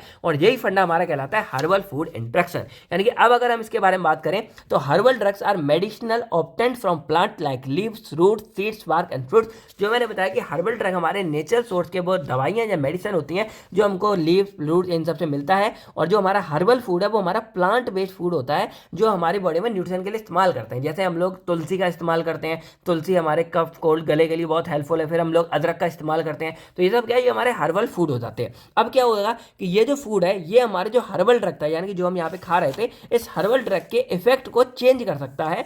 प्रॉपर अंडरस्टैंडिंग देखा जाए जैसे ये हमारी बॉडी में चेंज कर सकता है। तो proper understanding help in save effective and better use of herbal therapy. तो अगर हम यहाँ पे क्या कर रहे हैं कि अगर हम इनके बारे में पहले ही पढ़ लें कि कौन सा फूड हमारे किस दवाई के साथ नुकसान करेगा या कौन सा फूड किस दवाई के इफेक्ट को बढ़ा घटा रहा है, तो हम पहले से जो अपने आप को प्रिवेंट कर सकते हैं। और यही रीजन है कि हम लोगों ने नॉर्मली क्या देखा होगा, डॉक्टर वगैरह का पूछते हैं तो कहते हैं कि इसको ऐसे नहीं खाना है, इसको दूध के साथ नहीं लेना है, इसको पानी के साथ ही लेना है, या इसको खाने के 10 मिनट बाद लेना है। या बोलते हैं कि जैसे हम कोई बीमारी होती है ना, डॉक्टर क्या कहते हैं कि अब आपको कुछ दिनों के लिए चावल नहीं खाने हैं, कुछ दिनों के लिए रोटी से बचना है, कुछ दिनों के लिए दलिया खाना है। तो ये सब क्या है कि उनको ऑलरेडी पता है कि कौन सी दवाई किस फूड के साथ इंटरेक्ट कर सकती है, किस फूड के साथ नुकसान या फायदा पहुंचा सकती है, और उसी हिसाब से वो इस चीज को यहाँ पे मेंटेन करते हैं। तो अब यहाँ पे क्या बोल सकते हैं कि when herbal drug are taken with food, जब हम हर्बल ड्रग को फूड के साथ लेते हैं, फूड में increase the effect of herbal drug. या तो ये जो खाना है ये मेरे इस टैबलेट यानी कि जो हमारे ड्रग है उसके इफेक्ट को बढ़ा सकता है। फूड में डिले और रिड्यूस एब्जॉर्प्शन, यानी कि जैसे ये टैबलेट मैंने लिया और अगर मैं खाना ये साथ में लेता हूँ तो हो सकता है ये खाना मेरे इस टैबलेट के एब्जॉर्प्शन को, यानी कि मेरे ब्लड में पहुंचने वाली चीज को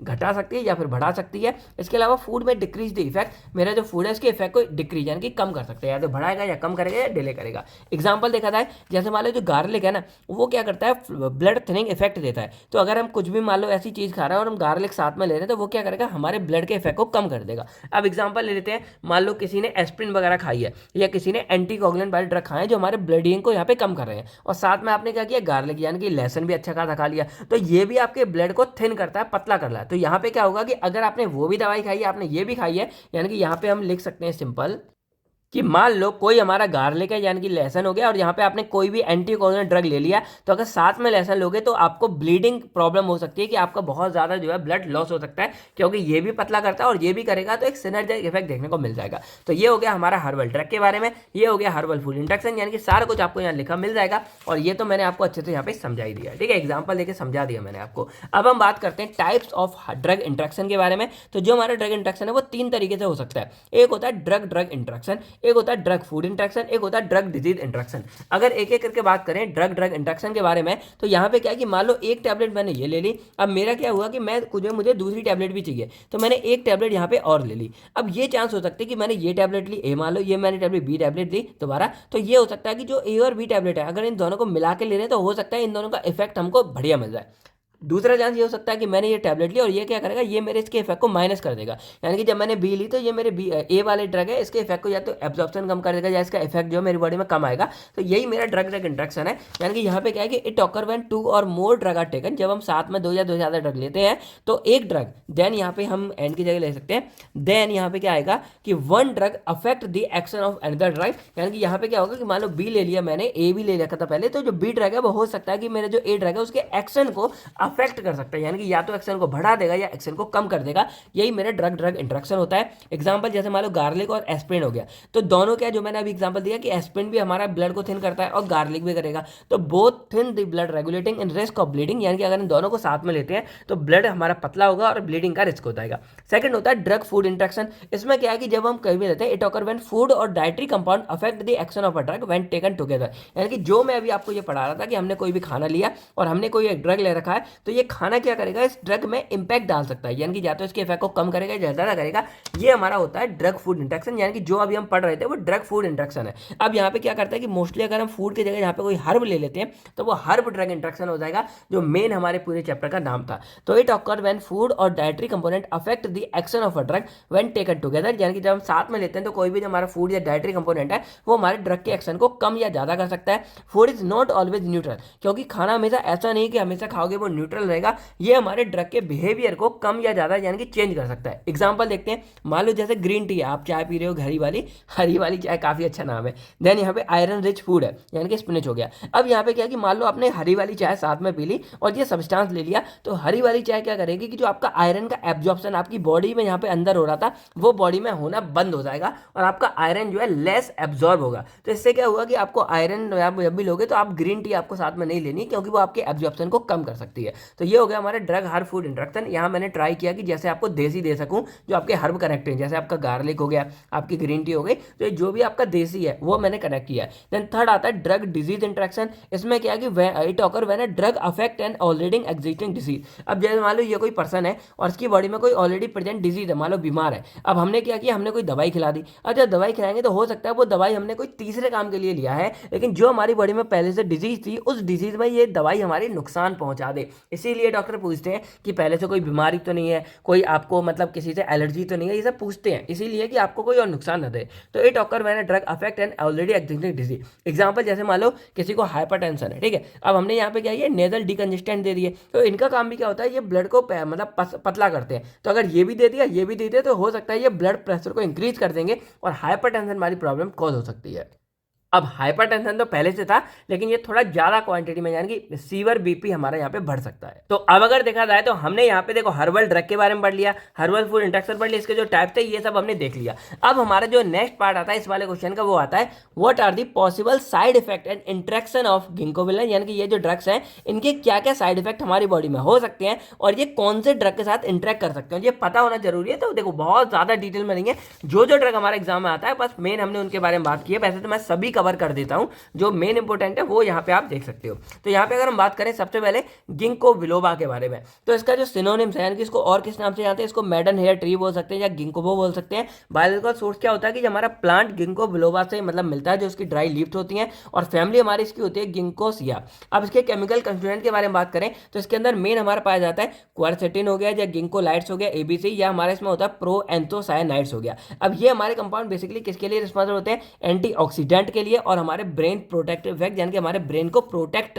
प्रोवाइड करते हैं। अब यूजेज देखा जाए तो ये हमारी मेमोरी को एंड ब्रेन फंक्शन को इंप्रूव करेंगे, अल्जाइमर डिजीज में काफी हेल्पफुल है, इसके अलावा ब्लड सर्कुलेशन भी बढ़ाते हैं। अब देखो बेसिक आपसे क्वेश्चन में दो बातें पूछी थी कि आपका साइड इफेक्ट क्या होता है और ड्रग इंटरेक्शन क्या होता है, लेकिन फिर भी ये कुछ बेसिक बात है जो हमको लिख के आनी पड़ती है। एक तो हमारा बल्क बढ़ जाता है, थोड़ा चीज हमको ज्यादा याद होती है, बाकी देखो अगर शॉर्ट में आता है, मान लो 2-3 ड्रग पूछ के आपसे 6-7 में दे दिया, तो कुछ बेसिक बात है कि ये हमारा क्या काम करता है ये तो याद कर ही सकते हो। अगर ये याद नहीं होगा तो ये याद कर लेना, यूजेस और साइड इफेक्ट और ड्रग तो याद करोगे। तो अब बात करें गिंको बिलोबा के साइड इफेक्ट के बारे में, तो एक तो ये हमारी बॉडी में अगर लेते हैं तो ये हेडेक कॉज कर सकता है, एलर्जिक स्किन रिएक्शन हो सकती है और थोड़ा बहुत जो है ब्लीडिंग का रिस्क हो सकता है, ये है हमारे इसके साइड इफेक्ट। देन अगर इंट्रैक्शन के बारे में बात करें तो ये जो हमारे गिंको बिलोबा है, अगर इसको हम नसेट से जो हमारे ड्रग्स होते हैं नॉर्मल आइबुप्रोफेन होते हैं इनके साथ लेते हैं तो हमारे स्टमक में ब्लीडिंग रिस्क कर सकते हैं, क्योंकि ब्लीडिंग का रिस्क करेंगे तो ये ब्लीडिंग का रिस्क कर सकते हैं यहाँ पे अगर इनके साथ लेते हैं, क्योंकि आइबुप्रोफेन भी हमारे ऑलरेडी क्या करते हैं, हमारे थिनर की तरह काम करेंगे, तो ये बढ़ा सकते हैं। देन हमारे गिंको बिलोबा हो गया और कुछ हमारे एंटी डिप्रेसेंट हो गया। तो यहाँ पे हमारा ड्रग जैसे फ्लॉक्सेटाइन हो गया। तो अगर हम यहाँ पे क्या करते हैं, एंटी डिप्रेसेंट के साथ में इन्हें लेते हैं तो हमारे जो सेरोटोनिन है इसका इम्बैलेंस हो जाएगा, और अगर इनका इम्बैलेंस हो गया तो हो सकता है कोई डिप्रेशन में ज्यादा चला जाए। ये हमारा थोड़ा यहाँ पे हो सकता है। ठीक है, अब हम नेक्स्ट बात करते हैं यहाँ पे गार्लिक के बारे में। अब ये जो गार्लिक है इसको हम लहसुन नाम से जानते हैं। अब ये हमको बल्ब ऑफ एलियम सैटिविलिन इसके द्वारा प्राप्त होता है। इसकी फैमिली हमारी होती है लिलियासिया। अब केमिकल कंस्टिट्यूएंट के बारे में बात करें तो ये सल्फर कंपाउंड को कंटेन करता है। जैसे हमारा एलिसिन हो गया मेन, फिर हमारा वोलेटाइल हो गया, फिर हमारा मिनरल्स हो गया जैसे हमारा आयरन, कैल्शियम, सेलेनियम हो गया। अब ये हमारे anti microbial and cardio protective action provide करता है। अब साइड इफेक्ट देखा जाए जैसे हमारा वॉमिटिंग हो गया, हर्टबर्न हो गया, स्किन इरिटेशन हो गया, बर्निंग सेंसेशन हो गया माउथ या स्टमक में, ये हमारे हो गए इसके साइड इफेक्ट। अब ड्रग के बारे में बात करें तो जैसे मान लो गार्लिक है, लहसुन है, इसको अगर हम कोई भी एंटी डायबिटिक ड्रग के साथ देंगे जैसे हमारा मेटफॉर्मिन हो गया, तो ये भी हमारा शुगर लेवल को कम करेगा और ये भी करेगा, तो इससे हाइपोग्लाइसेमिया हो सकता है, यानी कि शुगर का लेवल को ज्यादा ही कम हो सकता है। देन बात करते हैं गार्लिक प्लस एंटी हाइपरटेंसिव के बारे में। तो गार्लिक भी हमारा ब्लड प्रेशर कम करता है और ये भी करते हैं। तो अगर ये दोनों कंबाइन करेंगे तो हो सकता है कि बीपी बहुत ज्यादा कम हो जाए, तो जो हाइपरटेंशन वाला बंदा था उसको यहाँ पे हाइपोटेंशन हो जाएगी, यानी कि बहुत ज्यादा कम हो जाएगा। देन हमारा यहाँ पे नेक्स्ट ड्रग आता है हाइपरसीएम। अब इसका नाम शायद अलग है, यहाँ पे आप एक बार चेकआउट कर लेना, हाइपरसीएम यही नाम है इसका। तो इसका सिनोनियम्स होता है हमारा सेंट जॉन वर्स। अब ये जो बायोलॉजिकल सोर्स क्या होता है कि हमारा एक एरियल पार्ट होता है हाइपरसीएम परफोरेटम का, इससे ऑब्टेंड होता है। नाम ही ऐसे, मैं क्या करूँ यार, आपको याद तो करना पड़ेगा। इसके बाद फैमिली देखा जाए हमारा हाइपरसिया हो गया। देन केमिकल कंस्टिट्यूएंट के बारे में बात की जाए, इसमें हमारा हाइपरसीन आता है, हाइपरफोरेन आता है, फ्लेवोनोइड्स आते हैं। अब देखा था इसका इंट्रैक्शन अगर, तो जैसे हमारा हाइपरसम है, हाइपरसीएम है, सीएम यही लिख दो। अब इसके अगर एंटी डिप्रेसेंट के साथ दिया जाता है तो ये हमारे सेरोटोनिन लेवल को बहुत ज़्यादा बढ़ा देता है और इससे सेरोटोनिन सिंड्रोम रिस्क हमारा आ सकता है, यानी कि जो हमारा यहाँ पे आ रहा था गिंको बिलोबा के साथ में वही हमारे यहाँ पे हो जाएगा। ये इम्बैलेंस कर रहा था, यानी कि कम ज़्यादा कुछ भी कर सकता है, और ये हाइपरसम क्या कर रहा था, इसके लेवल को बढ़ा रहा था, तो इससे हमें इसका सिंड्रोम हो सकता है, यानी कि जो भी सेरोटोनिन। चलो आप बताओ कि सेरोटोनिन से हमें होता क्या एक्चुअल में, और अगर सेरोटोनिन ज़्यादा हो जाएगा तो हमारी बॉडी में क्या नुकसान होगा। फिर हम बात करते हैं यहाँ पे हाइपरिज्म एंड सीएनएस डिप्रेसेंट के बारे में। तो यहाँ पे क्या है कि ये हमारे सीएनएस इफेक्ट को अल्टर कर सकते हैं और ये हमारे इंक्रीज कर सकता है सेडेशन को, यानी कि सीएनएस डिप्रेसेंट भी हमारी बॉडी में क्या करता है, सेडेशन कॉज करेंगे, शांत करेंगे, और ये भी करेगा। और अगर दोनों को हम यहाँ इस्तेमाल करेंगे तो हो सकता है ज़्यादा हमारी बॉडी में ये नुकसान हो जाए। फिर इसके साइड इफेक्ट के बारे में अगर बात करें तो ये स्किन सेंसिटिविटी हमारी बढ़ सकती है, बेचैनी हमको हो सकती है, या सोना यानी कि नींद वगैरह आ सकती है, क्योंकि सेडेशन कॉज करेगा, डिजीनेस हो सकती है। तो ये इसके साइड इफेक्ट है, ये इसका यहाँ पे इंट्रैक्शन था। नेक्स्ट हमारे यहाँ पे आता है कावा कावा। अब इसको साइनिम कावा ही बोल देते हैं। अब ये क्या होता है, एक पेपर मेथास्टम होता है, इसके ड्राई रूट से बनता है। अब फैमिली हमारी होती है इसकी पेपरेसिया। अब एक बात मुझे बताओ, जैसे कश्मीर में जो कावा इतना फेमस है, क्या ये वही होता है? क्योंकि मुझे सच में आइडिया नहीं है कश्मीर के कावा का, कभी मैंने वो नहीं देखा है। तो अगर होता है तो आप लोग कमेंट करके मुझे बताना। बाकी अगर इसके हम केमिकल कंस्टिट्यूएंट के बारे में बात करें, इसमें कावा लैक्टोन पाया जाता है जो एक एक्टिव कंपाउंड है। अब ये हमारा सीएनएस डिप्रेसेंट की तरह काम करेगा, यानी कि कामिंग इफेक्ट देता है। अब साइड इफेक्ट देखा जाए तो ये हमारा लीवर टॉक्सिटी कॉज कर सकता है, यानी कि ये इसका यूज हो गया, लीवर टॉक्सिटी कॉज कर सकता है, स्किन में रेजेस कर सकता है, ड्रोजिनोस कर सकता है। अब इसके इंट्रैक्शन के बारे में बात करें तो कावा प्लस सीएनएस डिप्रेसेंट, यानी कि अगर आप सीएनएस डिप्रेसेंट लेते हैं तो एक्सेसिव सेडेशन हो सकता है, यानी कि ड्रोजिनेस हो सकता है, और अगर कोई ज्यादा लेते हैं तो कोमा में भी बंदा जा सकता है, यानी कि इसके बाद ये डायज़ेपियम हो गया। देन कावा को मान लो कोई अल्कोहल के साथ लेता है तो ये हमारा स्ट्रॉन्ग सीएनएस डिप्रेशन, यानी कि सीएनएस को रेस्ट करता है हमारा, जैसे अल्कोहल दारू पीने के बाद लोग वैसे हो जाते हैं ना अनकॉन्शियस, वो करता है। तो अगर कावा और ये दोनों कोई साथ में लेता है तो अनकॉन्शियसनेस का हो सकता है और सीएनएस डिप्रेशन का रिस्क हो सकता है। देन ये हमारा नेक्स्ट ड्रग आता है जिनसेंग। अब ये हमारा जो सिनोनिम से वो होता है पेनोक जिनसेंग। अब ये ड्राई रूट ऑफ पेनोक जिनसेंग होती है और इसकी फैमिली हमारी होती है एरेलियासिया। अब इसके केमिकल कंस्टिट्यूएंट के बारे में अगर बात करें तो इसमें हमारा जिनेसोसाइड्स आता है, सेपोनिन्स आता है। अब इसका ड्रग इंट्रैक्शन अगर देखा जाए तो जो हमारा जिनसेंग है वो हमारा एंटी डायबिटिक ड्रग के साथ अगर लेते हैं तो ये दोनों ही हमारे ब्लड शुगर लेवल को लोअर करते हैं, तो हाइपोग्लाइसेमिया हो सकता है। देन जो जिनसेंग है वो सीएनएस स्टिमुलेंट के साथ लेते हैं, जैसे कैफीन के साथ में, तो इंसोम्निया हो सकता है, क्योंकि ये भी बढ़ाएगा, तो भाई नींद बिल्कुल नहीं आएगी, या नर्वसनेस यानी कि बहुत ज्यादा वैसे दिमाग में चीजें चलने वाली बात हो जाएगी। देन इसके अगर साइड इफेक्ट देखा जाए तो ये हाइपर टेंशन कॉज कर सकता है, कम केस में एंजाइटी कॉज कर सकता है, या हेडेक वगैरह कॉज कर सकता है। अब हमारे यहाँ पे सेकंड लास्ट आता है पेपर। अब देखो ये जो हमारा पेपर है और एफिड्रा है ना, ये काफी ज्यादा इंपॉर्टेंट है, एग्जाम में बहुत बार आते हैं। तो पेपर को हम यहाँ पे ब्लैक पेपर नाम से भी जानते हैं, यानी कि सिनोनिम हमारा ब्लैक पेपर हो गया। अब बायोलॉजिकल सोर्स अगर देखा जाए तो ड्राइड अनरूफ फ्रूट ऑफ पेपर नेगरम, और फैमिली देखा जाए पेपरेसिया हो गया। अब केमिकल कंस्टिट्यूएंट अगर देखा जाए तो ये जो पेपरिन है ना, ये हमारे इसका मेन एक्टिव कंपाउंड होता है और इसका मेनली वोलेटाइल ऑयल होता है। अब ड्रग इंट्रैक्शन देखा जाए तो जैसे जो हमारा पेपर है, अगर इसको हम यहाँ पे एंटी डायबिटिक ड्रग के साथ देते हैं तो हमारे जैसे एंटी डायबिटिक क्या करता है, ब्लड शुगर लेवल को कम करता है, और ये भी करेगा। तो अगर हम दोनों को एक साथ इस्तेमाल करेंगे तो हमारे जो ब्लड शुगर लेवल है वो काफ़ी ज़्यादा डाउन हो सकता है, यानी कि हाइपोग्लाइसेमिया वाली प्रॉब्लम भी हो सकती है। देन यहाँ पे एंटीबायोटिक के साथ अगर हम इस्तेमाल करते हैं तो जो पेपर है इसको ये क्या करेगा, एंटीबायोटिक की एब्जॉर्प्शन को इंक्रीज कर देता है। तो इससे क्या होता है कि स्ट्रॉन्गर इफेक्ट हमें देखने को मिलेगा एंटीबायोटिक का। अब साइड इफेक्ट देखा जाए तो बस बर्निंग सेंसेशन देखने को मिल सकती है, फिर गैस्ट्रिक इरिटेशन हो सकता है, और इसके अलावा एलर्जी वगैरह भी कॉज हो सकती है। बाकी अगर आपको थोड़ा बहुत लग रहा होगा कि ये ब्लैक पेपर क्या होता है, तो इसी को हम यहाँ पे काली मिर्च बोलते हैं। जो छोटे छोटे आपने देखे होंगे तीखी सी मिर्च होती है ना, यही हमारी काली मिर्च होती है। और ये इसके फायदे भी होते हैं, यानी कि अगर एंटीबायोटिक के साथ देते हैं एब्जॉर्प्शन बढ़ा देगा, ज़्यादा जल्दी इफेक्ट मिलेगा। तो ये हो गया इसके बारे में। देन हमारे यहाँ पे लास्ट ट्रिक आता है एफिड्रा। अब इसको हम यहाँ पे माँ हुआंग नाम से जानते हैं। बायोलॉजिकल सोर्स देखा जाए तो ये हमारे एफिड्रा स्पीसीज का ड्राइल एरियर पार्ट से निकलता है। इसको एफिड्रेसिया बोलते हैं, यानी कि जो फैमिली हो गई। अब इसके अंदर कौन कौन से मेन होते हैं, एफिड्राइन होता है और हमारा सूडो एफिड्राइन होता है। अब ड्रग इंटरेक्शन देखा जाए तो अगर एफिड्रा को कैफीन के साथ लेते हैं तो एक्सिव स्टिमुलेशन हो सकता है, हमारा बीपी बढ़ सकता है और हार्ट रेट भी हमारा बढ़ सकता है। अब यही सोचो कि अगर आपको कैफीन की जरूरत ही क्या है, अगर आपको यूज करना है आप एफिड्रा का कर सकते हो। देन यहाँ पे एफिड्रा को अगर थियोफालिन के साथ लेते हैं तो कार्डिक अर्दमिया भी कॉज कर सकता है और हार्ट प्रॉब्लम का रिस्क हो सकता है, क्योंकि ये भी हमारे हार्ट रेट को इंक्रीज कर देगा, जो यहाँ पे बोला था। अब इसके साइड इफेक्ट देखा जाए तो एफिड्रा हाइपरटेंशन कॉज कर सकता है, इंसोम्निया नींद ना आना, फिर पैल्पिटेशन यानी कि एकदम हार्ट बीट का इरेगुलर होता आना, फिर अगर ज़्यादा कोई खा लेता है तो स्ट्रोक भी आ सकता है, यानी कि हार्ट अटैक वगैरह के भी चांस हो जाते हैं। तो ये था हमारा एफिड्रा के बारे में। तो यहाँ पे होता है आपका सिलेबस खत्म। अब हम बात करते हैं यहाँ पे आपके होमवर्क, यानी कि जो आपका होमवर्क रहेगा, जो आपको कमेंट सेक्शन में बताना है उसके बारे में या घर पे करना। सबसे पहले आपको डिफाइन करना है न्यूट्रास्यूटिकल्स के बारे में, देन हब्स के बारे में, और इसके इंपॉर्टेंस क्या रहेंगी ये आपको बताना है, यानी कि न्यूट्रास्यूटिकल्स क्या होते हैं और हब्स को आप कैसे डिफाइन करोगे और इसके इंपॉर्टेंस क्या है। इसके अलावा यहाँ पे क्या है कि जैसे डायबिटीज और कार्डियोवास्कुलर जो डिजीज थी उनमें न्यूट्रास्यूटिकल्स का क्या रोल था। इसमें दो बातें आती हैं, कौन कौन से न्यूट्रास्यूटिकल आपने इस्तेमाल किए और वो आपकी बॉडी में यानी कि प्रॉब्लम में कैसे काम कर रहे थे, ये आपको बताना है। इसके अलावा यहाँ पे जैसे एफिड्रा होगा और पेपर हो गया, ये अभी मैंने आपको बताया, तो इनका इंट्रैक्शन आपको बताना है कि भाई क्या इनके पॉसिबल साइड इफेक्ट और इंट्रैक्शन हो सकते हैं। तो यही था हमारा कंप्लीट यूनिट सेकंड में। आई होप आपको ये पूरी यूनिट सेकंड यहाँ पे क्लियर होगी। हमने देखा जाए तो देखो इंपॉर्टेंट क्वेश्चन वाइज ही किया है, लेकिन हमने यहाँ पे आप कोई भी एक ऐसा टॉपिक नहीं बता सकते यहाँ पे कवर नहीं किया, उन्होंने एक एक टॉपिक को यहाँ पे कवर किया है। तो यही था दोस्तों आज की इस वीडियो में। अब आपको क्या करना है, जो क्वेश्चन आपसे पूछेगा वो आपको बताने हैं। इस वीडियो को लाइक करना है, अगर आपको अच्छी लगी हो तो भाई कमेंट करके बताओ कि भाई आपको क्या अच्छा लगा, और अच्छी लगी हो तो बस कमेंट सेक्शन में न्यूट्रास्यूटिकल लिख देना, मैं समझ जाऊंगा कि भाई आपको वीडियो पसंद आई है। बाकी यही था दोस्तों आज की इस वीडियो में। मिलता हूं मैं आपसे बहुत नेक्स्ट वीडियो में, तब तक थैंक यू, टेक केयर। आप सब लोग अपना भी फैमिली का ख्याल रखेगा। बाय बाय दोस्तों, जय हिंद दोस्तों। जो भी नोट्स वगैरह चाहिए हो, सारा कुछ चाहिए, आप क्रैश कोर्स में जाकर इनरोल कर सकते हो।